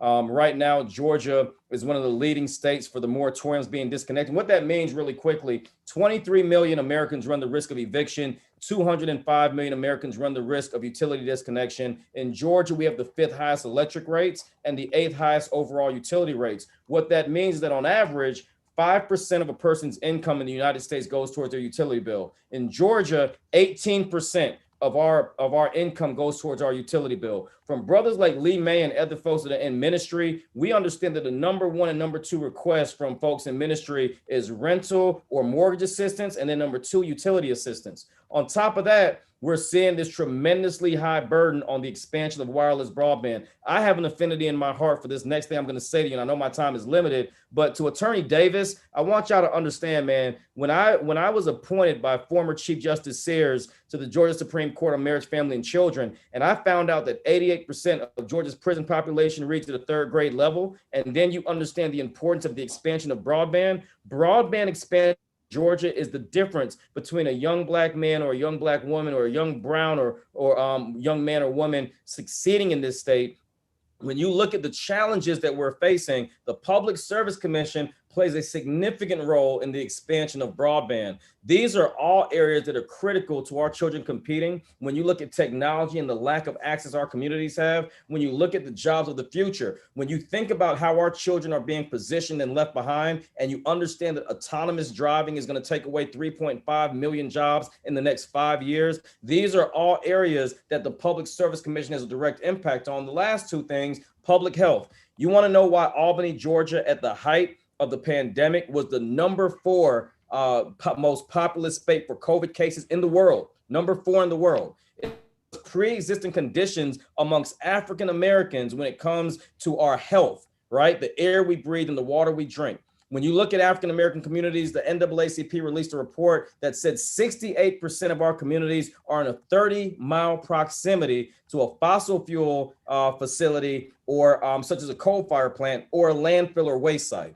That is unacceptable. Black men like those in Q, I see you, brother, on the call. Black men, our life expectancy significantly drops amongst our white male counterparts because the quality of life that we have or the lack thereof is challenging us. So I would be honored not only to be a representative of this community and of those on this call, but to serve as the first African-American ever elected to this position. David Burgess, our brother from DeKalb County, was appointed by Governor Roy Barnes, but I would be the first African-American ever elected to this position statewide. I don't take that for granted. And I will be not only one of the leading voices in Georgia, but in the entire United States. How many brothers do you know talking about climate change, public health, and utility regulation. So I'm excited to be a part of this conversation, but I'm more excited that some of the folks that helped me to get this far is on this call. So to Lee, to Amara, Andre, to so many of y'all that have had an impact, Francis Johnson, brother, thank you so much, man, to the brothers that helped to mold me into who I am with the help of Reverend Lowry, C.T. Vivian, and so many other brothers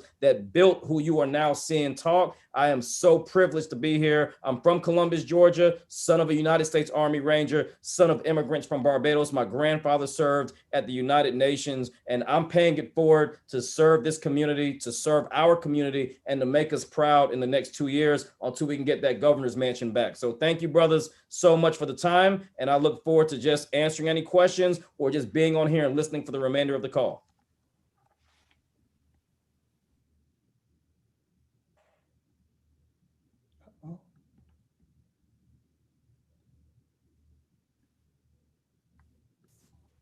All right.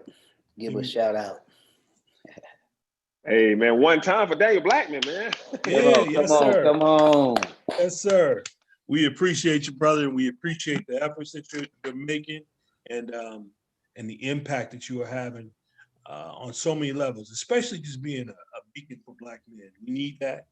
That's what Black Man Lab is all about. So we are extremely happy to have you on and appreciate you taking the time to be here. Is there anyone that had any comments or questions for Brother Blackman? Well, let me say this about that brother. Daniel Blackman is the truth. He's a family man. He got like 100 kids. That he takes care of. Yeah, don't tell his business like that now. Good. Come on, Lee. Let me tell you. And so that's you need to know the integrity of people that, you know, that show up for public service. This man is a good father, man. I mean, you know, and you don't take that, I don't take that lightly. And he stands with great integrity. And he's a graduate of the greatest institution on this planet, the Clark Atlanta University. I just had to put that plug in right there. But I mean, he spoke for himself, but this position is so critical, you all, for environmental justice issues too. Where they put these plants, you know, you look at what happened in Flint, Michigan. That's an environmental justice issue, you know, and kind of the determination of where these plants will be in Georgia, to have a man that looks like us, that's concerned about the things that concern us, I think would be critical. So I'm excited, Dave.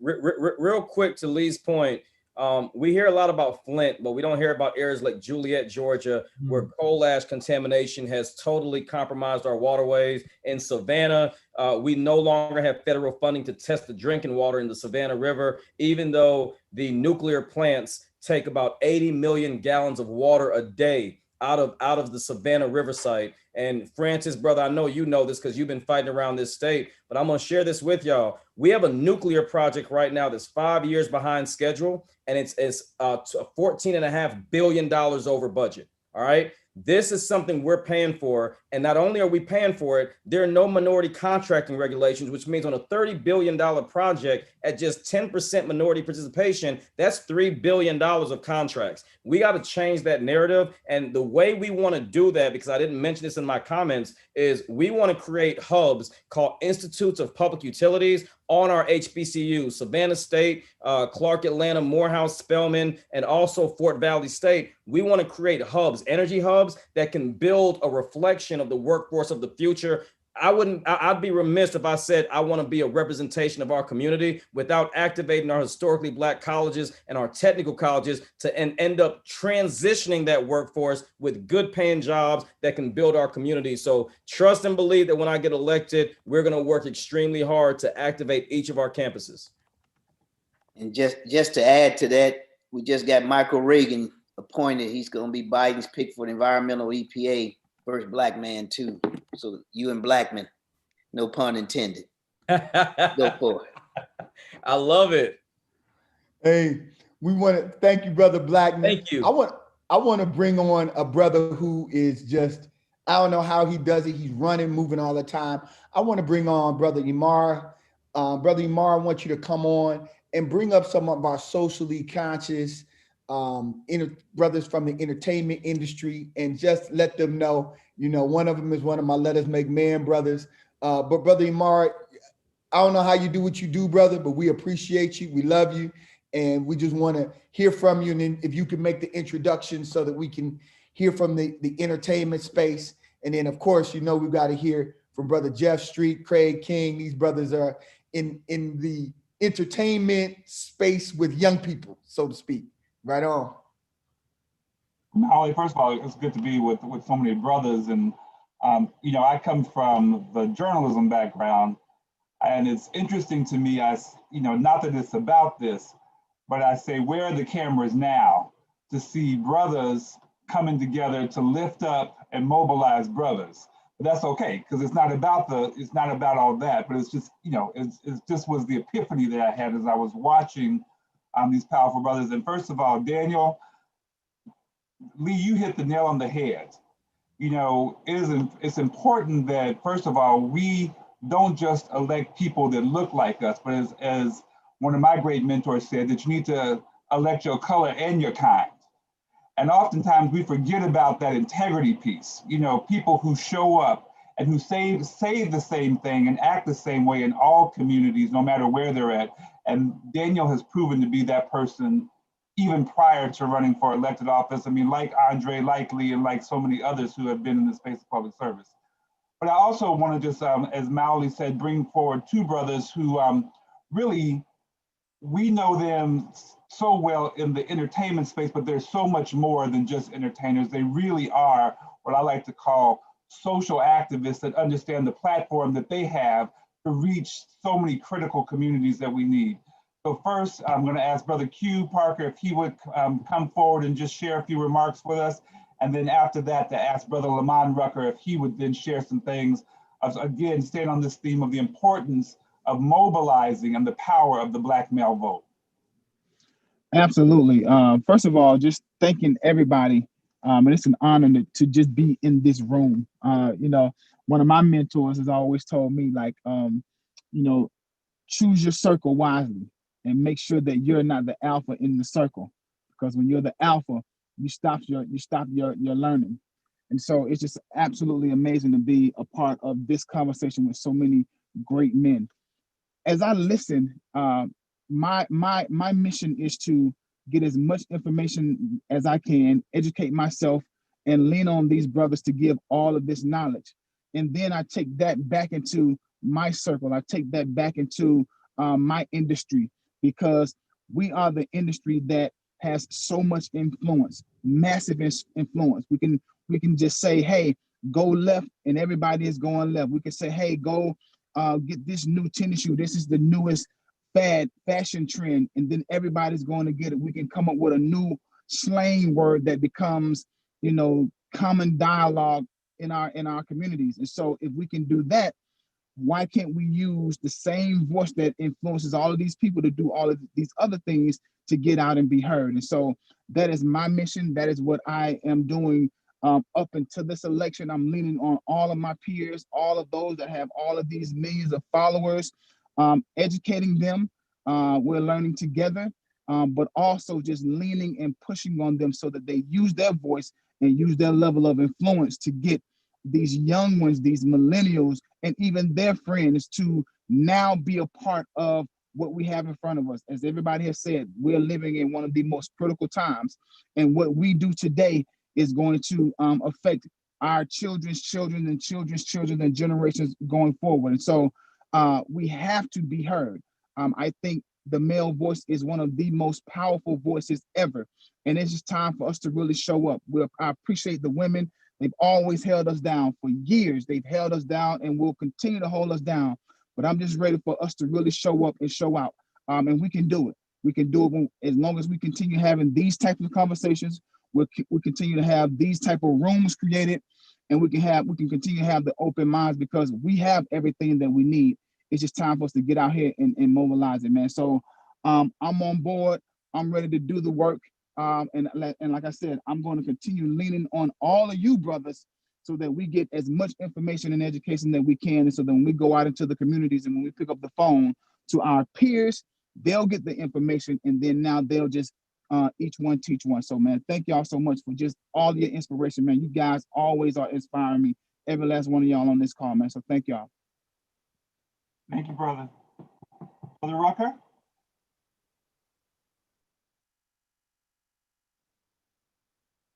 Lamont, there we go. Yes, sir. So what's good, gentlemen? Thanks, Samara, for bridging this gap for the day, man. And all the other cats on here that I already know. My man Q, caught Andre for a second, Jamal, Brother Steve. I'm sure there's a few other cats in here that I know from my time and commitment here in the Atlanta community, or that I've at least met out here, you know, as we get our hands dirty and do this kind of work together. So yeah, man, I'm just encouraged to be here, man. Thanks for allowing me to just pop in, say what's up. I'm just coming to share some love more than anything, and really just kind of, I think what's important is just encouragement. You know, to some degree, talking amongst ourselves is singing to the choir. We're the men that are already know better. We're the ones who already are out here doing doing the work. And I just want to encourage everybody to just continue to do the work, because this is often very thankless work. We're the men that, even Q and I, for example, that, or even those of you in public office or otherwise who are known to be, those who do what you do. It's not about the attention, but we also know there's so many other men where, actually, this is kind of to Amara's point, where are the cameras now? But the most important thing is for all of you, all of us, to continue to do this work, even when nobody's looking. It's absolutely imperative. We've spoken, and people continue to verbalize, and there's a very dominant narrative of how impactful and how important our women are, in particular, our lovers and mothers and daughters and sisters and elders. But very little and very seldom is the Black man in particular valued in the same way with regard to our voices being heard. So a big part of that particular, perspective is where me and my partners in LA started an organization called the Black Gents of Hollywood, which is now called the Black Gents. And that entire purpose is not to smother at all what our sisters are doing. If anything, is to align as Black men and build solidarity, lock arms so we can back them up, protect them, lift them up, and again, push forward the narrative that supports them. But there's really, unfortunately, not enough work, I believe, asset framing for Black men. Many of us, again, have tripped and fell, but at least had the support, access to opportunity, or at least were astute enough to pick ourselves back up and get ourselves back on track. But we all know we're still not perfect.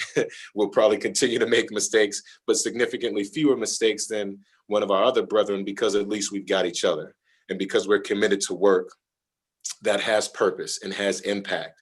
But the most important thing to do, I think, is for everybody to stay aligned, stay connected, continue to form coalition, as I've done, like I say, with my other brothers in the industry, forming the Black Gents. We really come to understand that really amplifying the Black male voice, understanding that we are an asset no matter where we are, no matter what we do. That is a false narrative that we are not present in the community, that we don't love each other, that we don't support and protect our women and children, that we aren't good fathers, that we aren't successful, we don't participate in elections and vote. Now, do we do as much of that as we should? Sometimes, of course not. Nobody does. These same issues and these same challenges exist in every single community.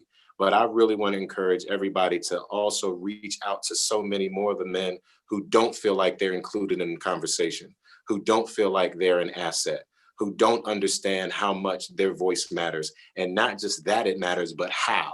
How do we empower our other men and brothers, little brothers, older brothers? Some of the most apathetic men are actually some of the elders, not just these young boys, but I think, as most of us know, the civil rights movement might have been, amplified by Dr. King, but he was a young buck. He wasn't the youngest of the bucks, but he became the symbol, unfortunately also the martyr of the movement and the primary, icon of it. But the movement was always about the elders. The movement was about the people who taught him, who guided him, who supported him.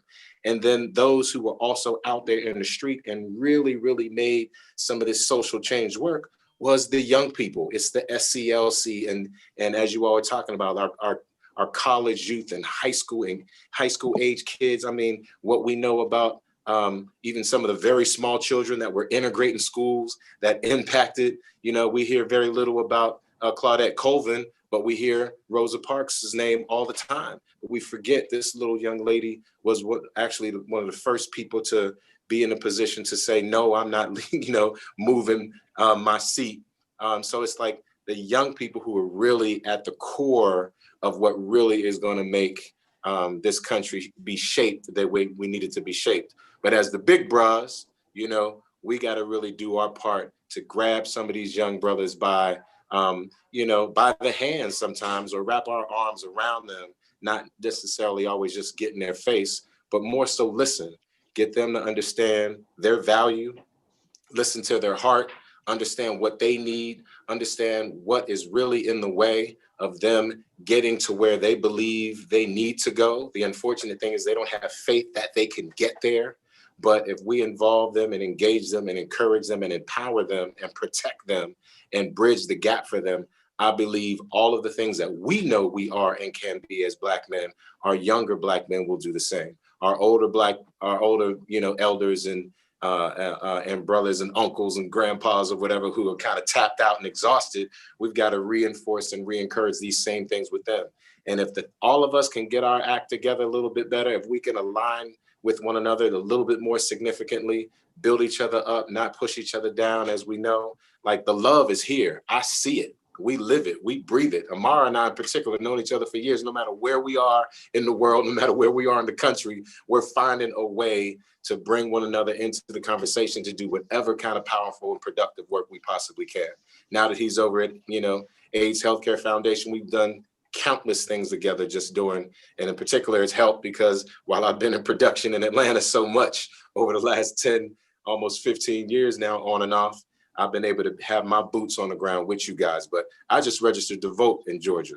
Again, we established our corporate headquarters now for the Black Gents and registered the organization in the state of Georgia. So I want you all to know you will be seeing more of me. You will be hearing more from me. I want to get to know all of you significantly greater, how I can be an asset to you, learn more about what's happening so I'm not stepping on anybody's toes, and so that we're all working together to build the community the way we know it can be built.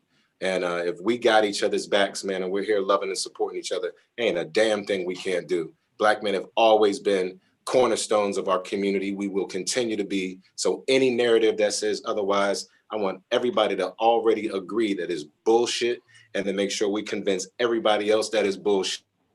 And let's get to the real shit and build this brick by brick, refine, restore, and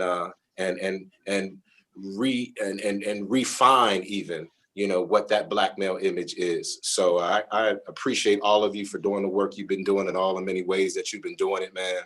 And continue to shine your light, continue to lift those heavy loads, and when it gets too heavy, make sure you reach out, man. Make sure you reach out so we can be there for each other. All right. So continue to get out the vote, continue to do all the powerful work y'all been doing, man. I'm glad I could pop in and just kind of shout y'all out, say a few words and say what's up.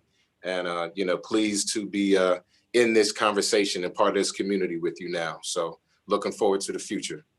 We appreciate you, brother. Thank you so much. And we're going to hold you to that since you're going to be in the Atlanta area. No doubt. That lab has a lot of work. I appreciate it. So thank you so much. Thank you for all those words. We're going to bring on brother State Rep Derek Johnson. Derek Jackson. D Jackson. D Jackson. I'm sorry. I'm looking at somebody else's name. How you doing, brother? Rep. Step in. What's up, brothers? The good thing about going at the end, everything has been said, Attorney Davis, my good friend. I mean, listen, I'm just happy that I'm not after the one and only Francis Johnson. I don't want to come behind that, brother. At first, I thought y'all were going to have me come behind Ossoff. I'm like, man, I was on 2 or 3 different Zooms while Ossoff and Daniel Blackman. But listen, brothers, I'm just going to say this. We need to vote because our ancestors already paid the price, right? Our currency is voting. Now, I'm going to say it in a different way. When we vote, that's our currency, right? That's our currency is voting. And like it has already been said with Munson Steed and others, we're changing the narrative. They just don't want to believe the narrative that we're changing. I mean, every time I see, Attorney Davis and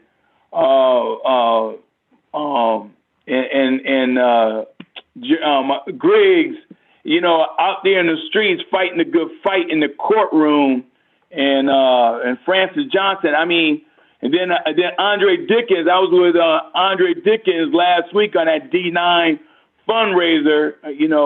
I mean, we are mobilizing. We're speaking out loud. We're speaking up. When we need to stand down, we stand down, sit down, and stand up. And so I really appreciate being on this call with you all. Just telling everyone, just get out and vote, right? Ossoff, Warnock, Blackman, right? This is not hard. This is not hard. Ossoff, Warnock, Blackman. You mix it up. Blackman, Warnock, Ossoff. Those are the only three names, right? We have to show up. They're pushing this narrative about the sisters strolling for a reason, brothers, because they think by using our queens, they can marginalize us. But they're using the same playbook that they've always used. So we hip to the game now. So all we got to do is tell them, listen, we're better than Trump. We're better than Trump. Our subject and verbs agree better than Trump. Our taxes, y'all see my taxes, right? So we can already take back a narrative when they keep talking this craziness, right? Talking about we're lazy and we're not showing up for our community and we're not in the household and all this. No, all we got to do is respond. We're better than Trump. This is not hard. We're better than Trump. We're more educated than he is. We can get in front of the television and say things more than just good and gooder, right? We ain't trying to violate the Constitution of the United States, right? This dude is doing some gangster stuff, but that's all right. Southern District of New York, they're waiting on him. Folks in Virginia, they're waiting on him. That's why he's losing his mind. So while they're focusing on Trump, let's focus on Warnock, Ossoff, and Blackman on January 5th. Right. They continue to push this narrative that the last 16 years in Georgia, we don't show up for the runoffs. And that's probably, true, right? You look at the data, 7-8% turnout on runoffs. Okay. But we've already broke some records, brothers, right now. And it's just the 21st of December. We already shattered numbers. And so they're nervous. And they're trying to paint labels on us, calling Brother Warnock a radical. I was with Warnock last week, and I said, we need to take back that word radical. We need to say we're radical for working families. We're radical for criminal justice reform. We're radical for quality, affordable access to healthcare. We're radical for free college tuition. Yes. So if you want to use the word radical, you can substitute that with energy, enthusiasm, right? This is the same thing they try to say, we're angry black men. No, we're confident. We speak truth to power, right? So we just got to take it back and let them know that we're not going to take it no more. This playbook that they continue to play because they're not offering anything. I was with Ossoff on Saturday and said, Ossoff, tell me a time when somebody says you're going to interview on a certain day and they don't show up and they still get the job. Yeah. Right? It doesn't happen. Purdue didn't show up for the debate. Right? So we need to say that's the narrative. And we need to say that in rural, suburban, and urban. So I always love being with you, brothers. And I see my friend Larry Johnson. Man, It's been a few months since I've been over there on his side, Commissioner Johnson's side of town. But listen, I'm here. Our collective voice is strong. Nobody can take that away from us. Malcolm X said it best. And so, the only way they can ride our back is if we bent over. We're standing up. Yes, sir. We're standing up. Yes, sir. All right. Appreciate so I'm here, brother. brothers. Thank you. Thank you. Brothers, we want to do something because we have this beautiful collection of all of these different organizations. And we just want really quickly, and we want to hear from Brother Lee May further. We want to hear from Jeff Street, the Usher Youth Foundation and the work that Rush Street does. He's been doing this in different spaces, but it's just about consistent work. So Rush Street, would you share about why this is significant work for your organization? If you could just introduce to people why and what you're doing, and just very briefly talk about what we're going to do tomorrow in terms of this isn't just a one-off, but we're going to keep the work going.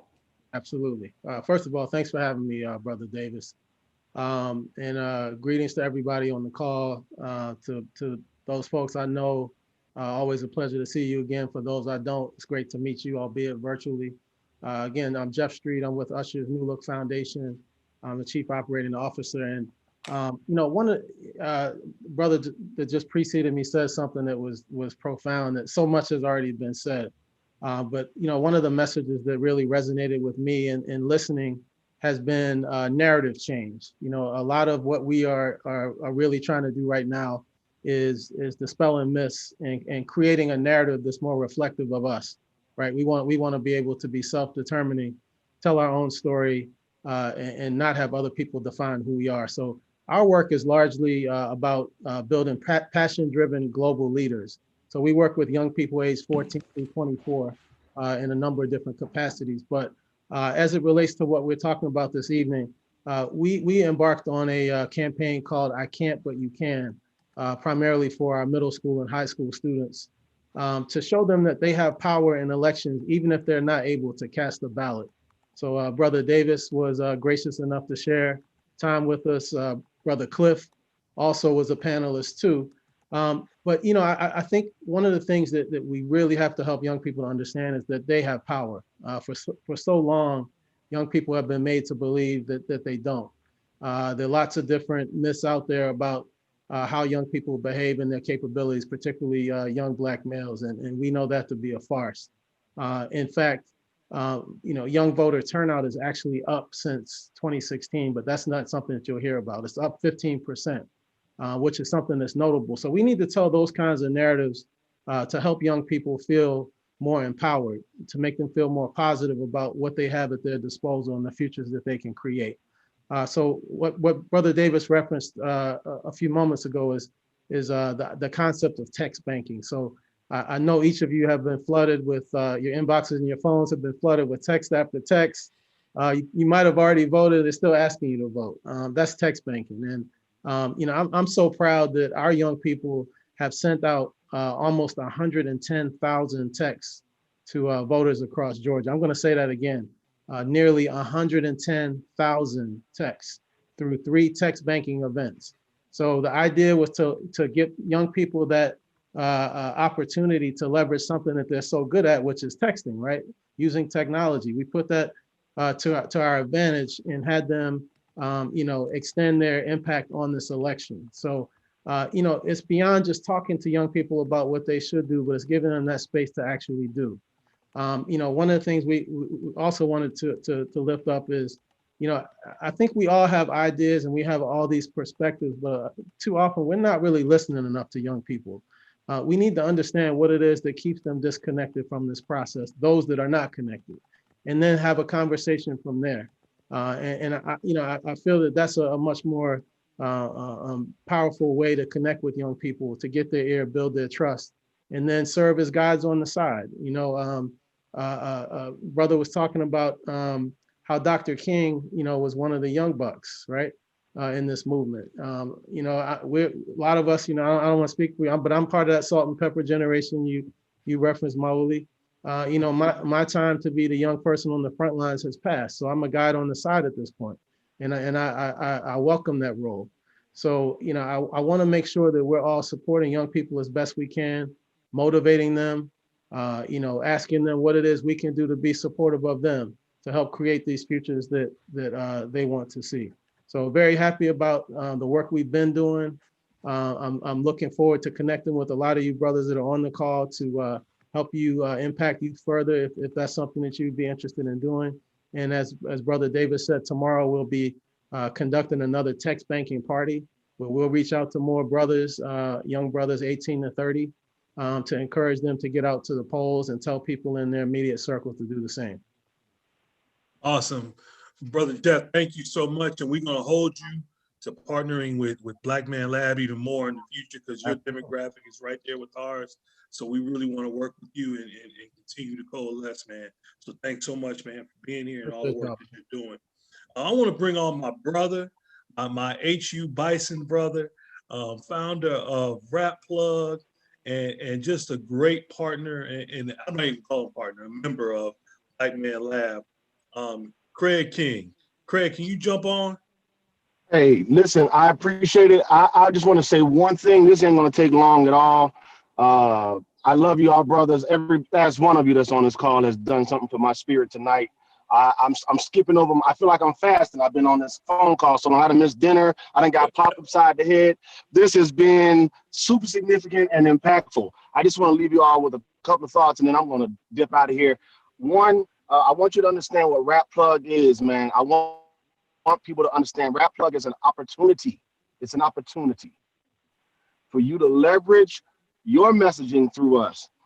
We did an event a couple of weeks ago with a good brother, DJ Scream. We had over 70,000 people watch. It was all online. We're doing an event tomorrow. I'm expecting at least 150,000 young people to watch. It's an organization that we formed for auto influencers to tap in, and they drag a lot of traffic our way. So what I'm using this opportunity tonight is not to just tell you about what we do, but I want you to leverage us. We speak in shorthand to the youth. That's what we do. That's our superpower. Speaking in shorthand to the youth. And anyone that's in Black Men Lab, they know what we do, because we show up and we bring what we bring. But as we continue to grow, we've got to, as salt and pepper generation brothers, we've got to figure out how to partner with organizations like Medicine in the Peanut Butter, so that we can get this messaging out to these young brothers who feel invisible, because there is a detachment, and we get to them through the arts and through mentorship. But we get them by dragging them into our ecosystem with the dangling carrot of a microphone and a DJ. They want that.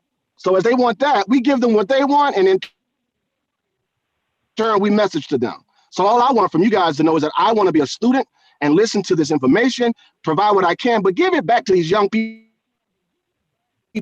The brother that just got off that brothers from Usher's New Look, what he said about the youth and being able to listen, that's our specialty. That's what we do, and that's what we want to continue to do, because we know they have a special role in this movement. And so please, brethren, leverage Rap Plug.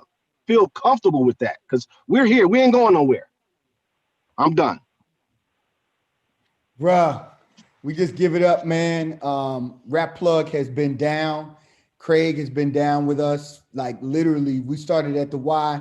He came through, facilitated, curated one of the, I think, most well-attended Black Man Labs in person just around the music game, and just brought folks to the space. So just real powerful, man. We appreciate you. And we're looking forward to continuing to blast it out with this next project we have coming out that we'll let everybody know about real soon. We're thinking we may get another special guest popping in, so let's be flexible. But for right now, I want to bring two pastors. We want to start with Brother Lee May, and then we're going to have Francis Johnson kind of come to give us a wrap up. but brother Lee May, known this brother for years, and I see Jared over there. You know, always very excited to see another one of his alpha brothers. So with that, man, come on, Lee. I'll let y'all do what y'all do. Man, thank you for having me on this evening. Yeah, we got a couple of good alpha brothers on here, and just as importantly, a bunch of good friends that I see, man. Like whoever's watching this online through social media, like you're receiving like wisdom from on high, like literally. Like this is so dope, and I'm so excited to be on here as well. Just like my brother Craig just said, I am over here starving, brothers. But if I gotta starve, I'm gonna starve for a reason like this. But look, so a little bit about my background real quick, and I know I'm gonna be flexible. I know that guest may be coming on soon, but Brother Johnson, you see how your frat brothers do? They put food up in the. Okay, I got you, brother. I got you. I know. But here's the thing, a little bit about my background. So I'm a pastor. I've been pastoring now for a little over 3 years now. And prior to that, I was in another form of public service. I was a county commissioner, and I was an interim CEO over in DeKalb. I got to follow around my big brother, Commissioner Larry Johnson, and follow his lead. He told me what to do, and I would just say, yes, okay, yes, sir. But I'm excited, y'all, about this, because what we're doing now, I'm a pastor, but now I've been really engaging with other churches and pastors around the state during this election. In DeKalb County, we have an alliance called the DeKalb Pastors Christian Alliance, where we're galvanizing churches, right, to get out the vote. We're teaching them how to internally get out the vote. You know, there's a scripture about preaching the gospel to Jerusalem, Judea, and the outermost parts of the earth, right? See, Jerusalem is like your home. A lot of us have been kind of pushing out, trying to get people to come out to vote, but we're focusing on Jerusalem first, right at home first, to make sure that we take care of home. So we're teaching churches how to galvanize their own membership to bring people in, and so we're doing that around the state. We got like 150 churches that have been engaged with this, and showing them how to get their own members out to vote. Before you start trying to get folk out in the community out to vote, make sure your own house is straight. And we're seeing some tremendous success with that. But let me say this about the election. Y'all, this election is so big, y'all. It's bigger than, and I've run in office, I've been a Democrat all my life, but this is bigger than the Democratic Party. This is bigger than Joe Biden and Kamala Harris.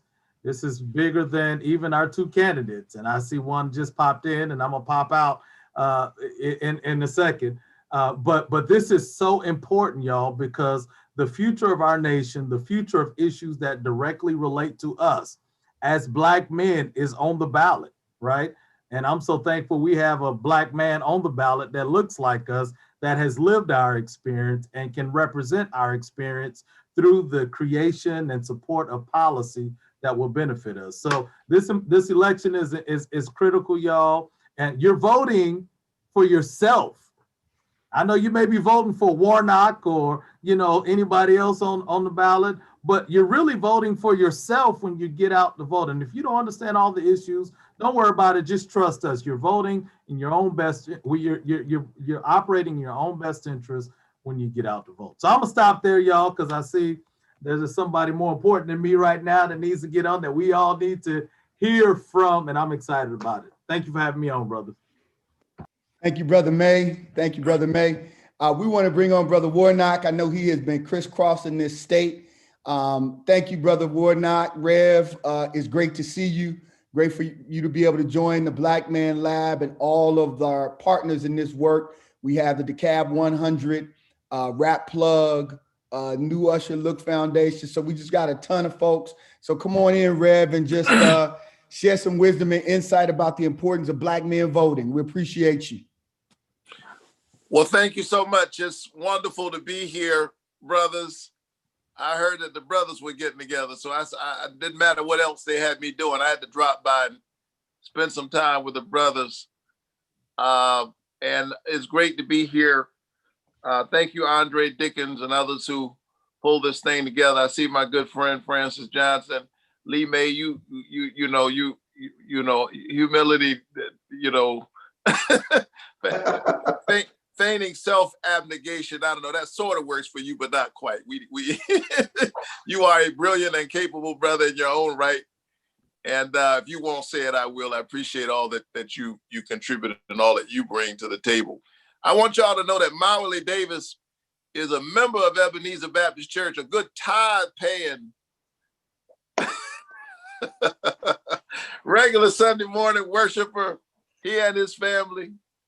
And no, seriously, I'm grateful to him and his family. No, seriously, they're in church every week. And they're one of the folks that I miss seeing on Sunday mornings as we're worshiping now in a virtual space as we have been since March. I am an invisible man.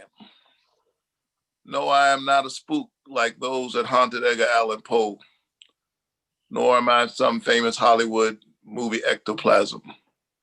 I am a man of substance, of fiber, bones, and liquids. And I might even be said to possess a mind. I am invisible, you see, because the folks who see me refuse to see me. It is as if I've been surrounded by mirrors of hard, distorting glass. When they see me, they see figments of their imagination, anything, everything except me. You scream, you ache, with the hope that one day they might see you, and alas, it is seldom successful, said the novelist Ralph Ellison in his important work, Invisible Man. I'm grateful for all of you who walk in the same experience that I walk in every day, who know what it's like to assert one's personhood and one's manhood. And to love a country that hadn't always known how to quite love us back. Dr. King spent his last great crusade standing up for workers. And it's too often that workers, and so often that, you know, we've been at the front of that line. Workers are ignored. What they contribute is so much diminished and devalued, but God values workers. And if ever there is a time we are mindful of that, it ought to be at Advent. Because when the angels decided to announce that there was a big change in the atmosphere, that God was going to visit us in a different kind of way and lift us to a new level, the angels didn't go to Herod's palace to make the announcement, but working class shepherds of Shepherds Union 1199, doing their work on some abandoned and remote hillside, came the word, "Fear not, for I bring you good tidings of great joy, which shall be to all the people." And so I hope that this campaign is good news for folk who are toiling and trying to make it, who are wrestling with the contradictions that we deal with even as we chase after our American ideal. And that's what my career has been about. It's been about standing up for ordinary people. Dr. King, who was co-pastor of Ebenezer Baptist Church, where I'm honored to preach and serve, and where I've been now for 15 years, spent his last days fighting for workers. Echo Cole and Robert Walker were literally crushed in the back of their truck, and their bodies gave fuel to a fledgling movement and drew a weary Martin King to Memphis. And out of that movement came those iconic signs that are etched in American history. We can see them carrying them. I am a man. One of the marks of being marginalized is that you have to have a sign. You have to organize a movement to declare about yourself what ought to be obvious. the stuff you shouldn't have to fight for, the recognition that ought to just come, you got to have a movement. I mean, what could be more sublime, more poetic, more powerful, and yet so profoundly searing, if you think about it, to the conscience? That someone would have to wear a sign that says, I am a man. And then, but that's the mark of marginalization. That's what marginalized people have to do. They have to say, I am a man. Sojourner Truth in the 19th century had to say, ain't I a woman? And in the wake of the challenges we face now, we say Black Lives Matter. I mean, I can't think of anything more, anything less presumptuous. I can't think of anything more basic to say about oneself, more humble, more modest than I matter. And still there's pushback. And still there's pushback. And so know that as I am in this campaign and in this movement, that it is attached to that movement. It is the assertion of our humanity and our personhood as part of the amazing American experiment to build a democratic republic where people are tied together not on the basis of race or ethnicity or national origin or even religion, but on the basis of a democratic idea, equal protection under the law, e pluribus unum, out of many one. And it has been our peculiar vocation, I think, in the world in some ways to push us closer to that. So I want you to know I take the spirit of that. That's what drives me to fight for healthcare, because I believe it's a human right. That's what drives me to fight for a livable wage, because my daddy was a hardworking man, Black man during the week and a preacher on Sunday mornings. That's what drives me to fight for criminal justice reform, because I've seen up close its contradictions in my work as a pastor and in my own experience as the brother of a brother who spent 22 years in prison for a non-violent drug-related offense, first-time offense. And the only reason he's out right now, ironically and tragically, is because of COVID-19. Were it not there, were it not for this terrible death-dealing pandemic, my brother who was convicted, who admits that he made clearly moral lapses in judgment, mistake, he would still be sitting there, serving what was originally a life sentence in federal prison for a first-time offense, non-violent, drug-related, in which nobody died, no one got physically hurt, and guess what? Nobody even got high, because the feds controlled the whole thing. They created the crime scenario. Yeah, nobody even got high. And so know that I'm clear about what's at stake. And I'm clear about the kinds of coalitions we have to build. Even as we are unapologetic about who we are, we do have to build multiracial coalitions. First of all, it's the right thing to do. It's who we are as a nation. But it's also the smart thing to do, because we saw this war on drugs, and we've been witnessing it for the last 30, 40 years, which has too often been a war on Black and brown communities. When the bodies were Black and the communities were, West Baltimore, East Baltimore, certain parts of Atlanta, East St. Louis, we had a war on drugs. Now that the bodies are white and rural and suburban, we have a public health emergency. The war, you have enemy combatants and prisoners of war. Public health emergency, you have clinics, doctors, treatment, compassion. The latter is actually the right approach. I can't help but be struck by the juxtaposition, the clear contrast, because it is personally felt in my community. But rather than get angry, what we have to do is build a coalition. Because as I'm passing through rural Georgia, the same places where these hospitals are closing because we won't expand, we haven't expanded Medicaid in the state, their children, too many of their children have literally died from opioid overdoses.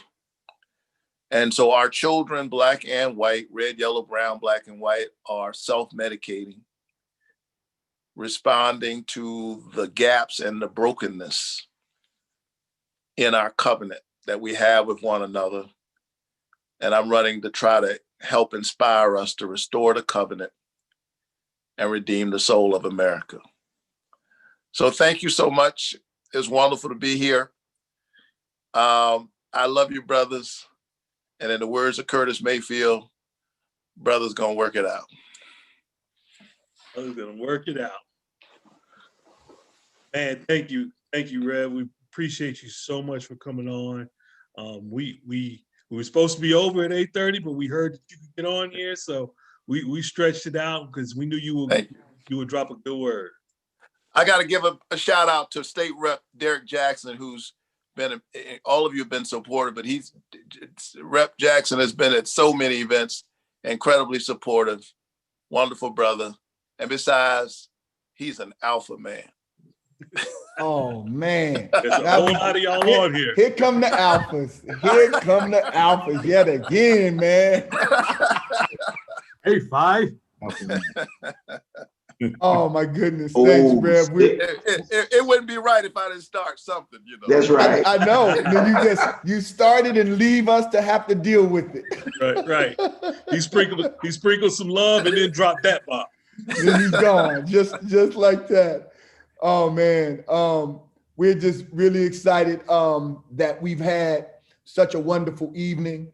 I think, Brother Francis, if you could just, I don't know, bless this gathering of folk all around the world who will watch this over again when rolling out continues to replay it as we continue to replay it. If you could just, bless those that are crossing this state, trying to bring about a more just society, that are thinking and not forgetting about the young Black men, my sons, 21 and 23, who move in fear at times in this country. In this country they were born in this state. And so if you could give us something, Brother Johnson, to just let Reverend Warnock know, and Brother Ossoff and Blackman and all those who run for these positions know that they are covered as well. Well, I appreciate that, Brother Davis, and the Blackman Lab. It has been good for us to be here together, and I'm grateful for that. The fact of the matter is, you say this often, Brother Davis, as we look back at previous iterations of the struggle, we were right then and we are right now. We're on the right side of this thing, and we just have to see it through to the end. And it will get darker. The attacks will become even more relentless and merciless and just outright bogus in the ridiculousness of the lies that they will spew about our brother Warnock and about Jon Ossoff and about Daniel Blackman. And it will get very dark before January 5th, just as it did in the Montgomery bus boycott. And we remember December 21st in our history is an important date because they said that was not possible either. And here we are 64 years to the day, December 21st, 1956, those buses were integrated and they rolled towards a different future than they had ever been before. And so the collective work of people can change history. It did in Montgomery 64 years ago. It will again in this state. Now, as we lean in on these last few days of this campaign, beyond just the nastiness, and I was told that Mitch McConnell is going to send $91 million more to Georgia to attack Warnock. And you know, Kelly Loeffler, Warnock has said it best, my brother. She lied on him and she lied on Jesus. We've got work to do because although 1 million Georgians have turned out already in early voting, we're still 8% behind the pace of voting in the general election. And I'd say that because I want you to know exactly where we are tonight. The numbers are in our favor. Our strategy of going across this state to rural areas and urban areas, to speaking to Black men as well as white men who've also seen politics fail their community, is paying dividends. But we cannot waste this moment. We cannot celebrate early. We have to make sure that we get off this call tonight. And if we haven't made the maximum contribution to Warnock's campaign, that we dig in. And I know you've raised a lot of money, more than any other Senate runoff in history, but you need it. I know you need it for the team, for Ossoff, for Blackman. Do that if we can. Secondly, we have to get off this phone and make sure that folks who have not put their vote in the bank do so before early voting concludes. Because the folks that are aligned against us stole us from Africa. You think they will not steal an election if they could? So let us do all we can to put as many votes in the ballot box ahead of time.